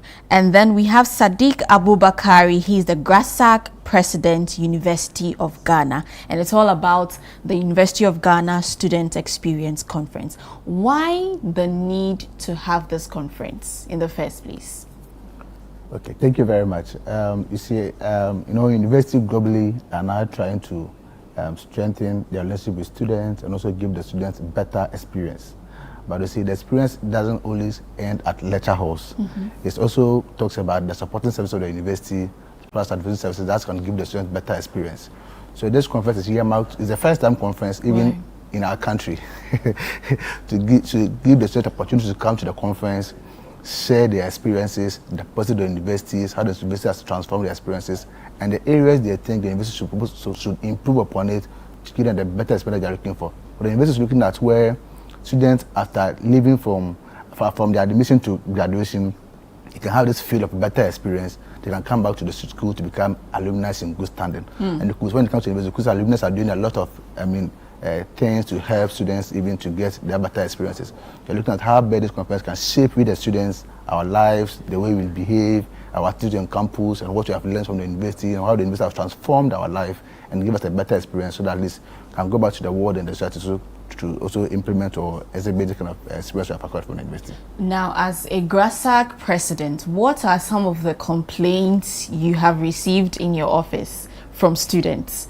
Well, but when it comes to the University of Ghana, you know, we are the premier university, and then as a student, and then as a student, the UCC students will come for you. No, but you know that the only University of Ghana. So, I mean, you know, one of the major challenges of the University of Ghana currently, as we all know globally, is about our accommodation crisis and issues. And I think that now there are a lot of measures put in place to resolve this matter, but it's not only done by, one party. As a student, to also contribute our quota to ensure have our also own hostel facilities, also contribute to reducing the accommodation deficit on campus. That's the major challenge. But the rest would be the manual supporting services of the university, such as the clinic, hospital, or the administrative support services.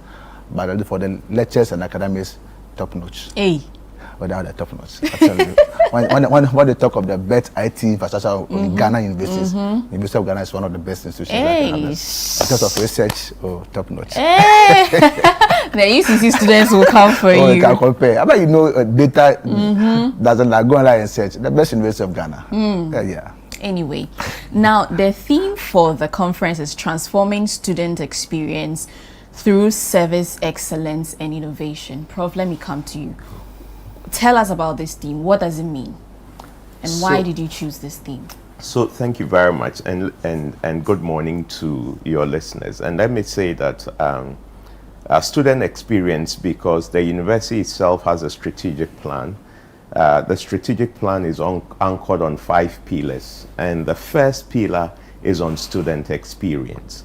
And so for us in the University of Ghana, it's part of what we are doing within this 5-year period. And so this team is basically a reminder and a reactivation that this is what we're focusing on in our strategic plan. And therefore, it is to create space and a platform for the student to be part of this so that we reassess. So for me, this conference is basically a platform for us to do a reassessment of how we fared for the last 2 years since we launched that strategic plan. What is it that we are doing well? What is it that we are not doing well? How can we do better? And so that's the reason why we've put this particular team. Now, talk to us about the speakers for this conference. We have the educational minister passing through. Yeah, so I would say that in terms of the speakers, you have the one providing, you have the Minister of Education, of course, who is supposed to be there, okay? And then outside of that, you have the Vice Chancellor, of course. I mean, the Vice Chancellor of the University of Ghana, Professor Nana Tuffour. We all love her. She's such an amazing woman. And then you have Professor Hensing delivering the keynote, Africa's #1 marketing scholar. Absolutely. You can only find that in University of Ghana and wow. nowhere else. And then you have others who are coming in as well to handle different sessions. Okay. Because apart from the plenary, we have 4 different sessions. I think one is on academic support, one is on mental health, one is on transition from graduation to the world of work, and then I think there is the last one on entrepreneurship.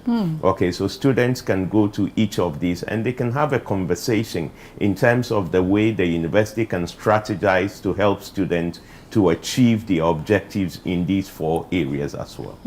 Prof, why did you find it needful to include mental health in the sessions? So you see, unfortunately in Ghana, when we talk about mental health, we often think about mental health at the polar end of the spectrum. But the point is that almost everybody, if we decided to do a diagnosis amongst those of us here, all of us will have one mental health issue or the other. It's just the fact that we've not removed our clothes doesn't mean we are totally sane. And an academic environment is an environment with a lot of stress and pressure. Students go through a whole lot of things. And unlike my time when nobody had a mobile phone, now today, students have pressures from all manner of areas, which can affect their own sanity, can affect the academic work. And so it is important to make sure that we talk about mental health. Let students understand it is not a sin, it is not an abomination to say that I have a challenge. There is help. So if you have a challenge, just say it so that you can avail yourself to help that is available so that you can perform well in your chosen endeavor. So for us in University of Ghana, mental health is something that is important to us. How opened is your counseling unit to students? So you see, we have the careers and counseling units, counseling directories, and they have very experienced counselors and psychologists. In the university hospital, there is also a clinical psychologist over there. And whatever the issue is, you can go to the career counseling directorate or the hospital and you would be given whatever you need. If even it is above these two, they would make sure that they refer you. Right. Now remember, if you go to Kolebu, the best psychologists that are in Kolebu, whether they are social psychologists or clinical psychologists, they are from University of Ghana. Okay. When you go to Kolebu, all the top doctors that are there, they're actually from University of Ghana, majority of them anyway. So we have the resources to be able to deliver help to our students. And for us, that is extremely important because the university is not just about education in the lecture hall. It is holistic education. And it is our responsibility, and we think it is in our interest to make sure that our students are wholly well to be able to pursue excellence, because that is what gives us that name, University of Ghana. Okay. Oh, Prof. So when is this conference happening? Well, it's happening on Wednesday, the 17th June, starting at exactly 8 a.m. to 3 p.m. And I mean, this conference is inviting not only UD students, but also inviting students across the various universities to kind of share their experience at what has happened at their end, and then what they think needs to be improved at their end, so they can holistically give better student experience to all universities across the country. And I'm sure very soon you hear that universities also doing something similar. Although they try to change their name, but still have the same, purpose. Okay. Prof, any final words from you? Yes, I think that what Sadiq said is very, very important. We are not keeping this to ourselves. Like we always say, we are the big brother. Okay. And we don't want to talk about competition. Nobody competes with us. Okay. So we are inviting students from almost all the universities in Accra and elsewhere, and they are coming. And we think that everyone must be there. We can learn from them. They will also learn from the big brother. And like we said, very soon this could be institutionalized across all universities to create this platform so that students, faculty, staff, we co-create the experience, and not just the managers of the university saying that this is what experience means. Students are part of it, and we co-create that experience. I'd love to continue this conversation, but my time wouldn't permit me. Thank you so much, Prof. Gordon Abeka Nkrumah, Director, Institutional Advancement Directorate, and Sadiq Abubakari. He's the GRASAG President of the University of Ghana, and we've been talking about the University of Ghana Student Experience Conference happening on the 17th of June 2026 at 8:30 a.m. Everyone is welcome to attend this conference. Every student from every university. He says there's no competition yet. No one can compete with the University of Ghana. And so whether you're in the University of Cape Coast, Central University, whichever university you are welcome to attend this conference. This has been Breakfast Daily with me, Dede Davis. I did this with Philip. Nana Tuffour started the show. Up next is the City Business Festival on air series. Thank you for tuning in. Have a good morning.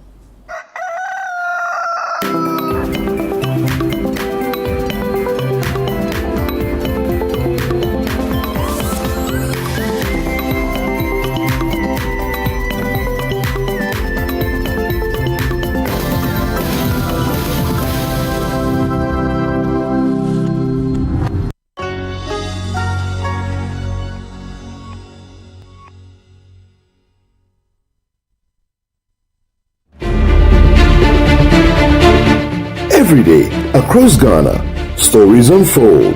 Stories of hope, struggle, courage,